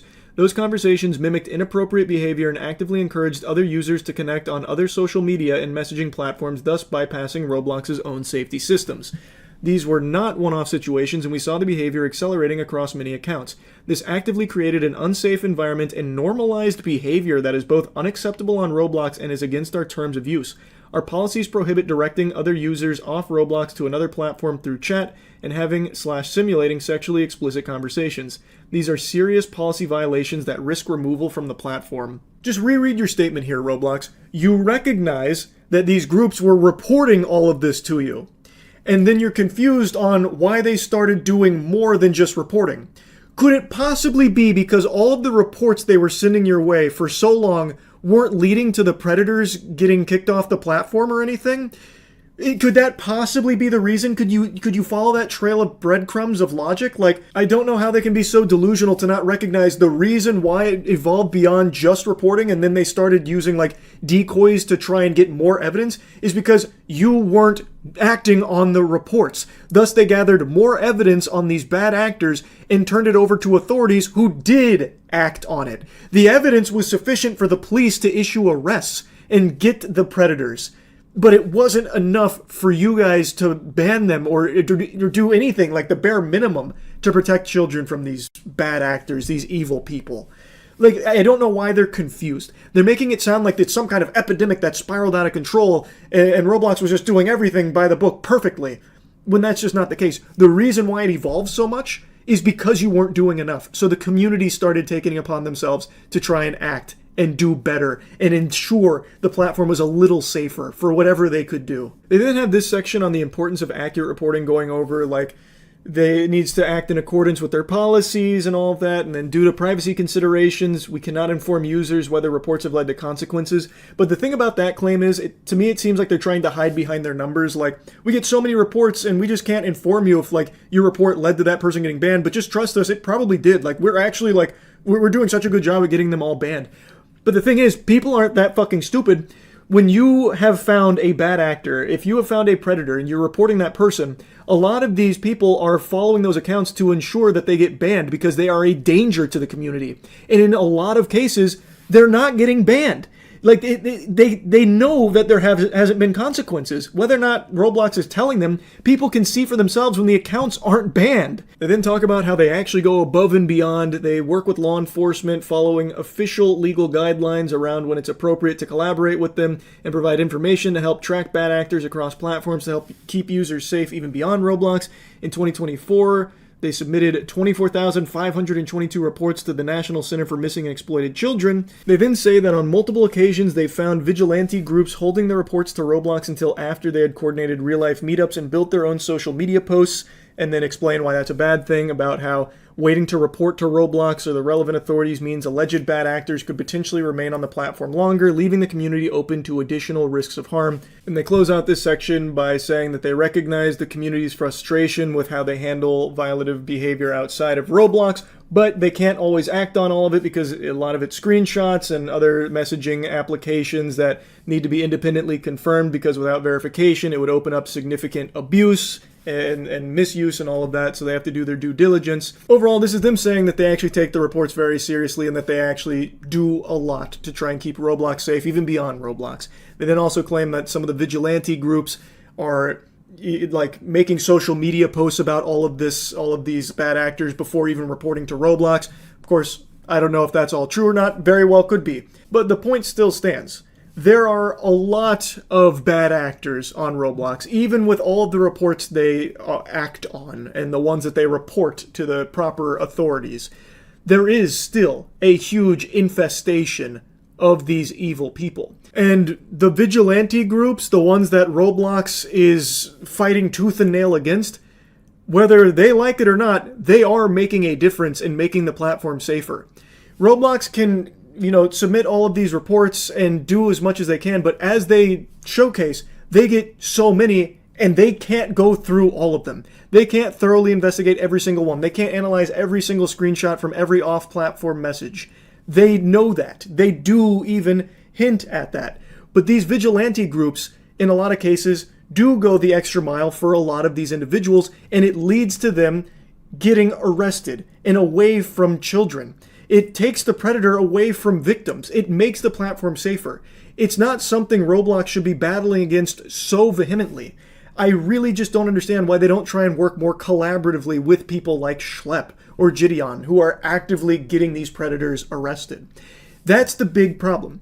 Roblox isn't doing enough to keep children safe, and instead of trying to find more ways of keeping predators away from children, instead they're trying to legally strong-arm vigilantes into silence and just leaving it all alone and letting Roblox handle it. Put their trust in Roblox, a platform that has repeatedly let down so many people when it comes to getting these bad actors taken off the platform and away from victims. It is a problem that Roblox has done nothing to help with this statement here. This doubling down about this being some kind of righteous fight against vigilantes is just so off the mark, it's crazy. They then spend a paragraph giving you a tutorial on how to report users, which is just completely useless. It's like giving you a tutorial on how to get ice cream at McDonald's. The fucking machines are broken. It's useless. You can report people till the cows come home. It's not working. That is the issue. They then talk about their Trusted Flagger program, where close and trusted partners can report serious criminal activity such as terrorism, violent extremism, or child exploitation directly to Roblox. And the idea is that the Trusted Flaggers are someone that Roblox puts a lot of weight on with their reports. But the Trusted Flagger program, while it sounds good in theory, is actually highly neglected. And from what I've read from a bunch of people with this program in particular, it doesn't do anything more than just a normal report. It doesn't seem like they actually take into consideration the trusted flag more than the normal report. Overall, I found this response from Roblox to be horrible. The doubling down was just a terrible call here. And it almost reads like Roblox is more upset that people are aware of the predator problem as opposed to the predator problem existing in the first place. It seems like Roblox would rather people just be completely ignorant to it, just silence on it, while it's still being in the background. It doesn't seem like they care so much that the predators exist, they just care that people are talking about the predators existing now. Their priorities are just so out of whack. Threatening legal action against someone who was victimized on your game and is just trying to do what they can to make it better, and just a blanket removing all vigilantes type approach to things here is just nonsensical, because the community is in a position where it needs those vigilante groups because Roblox hasn't done enough to protect them. It's crazy to me. Anyway, I just wanted to give you the follow-up to all this. That's really about it. See ya.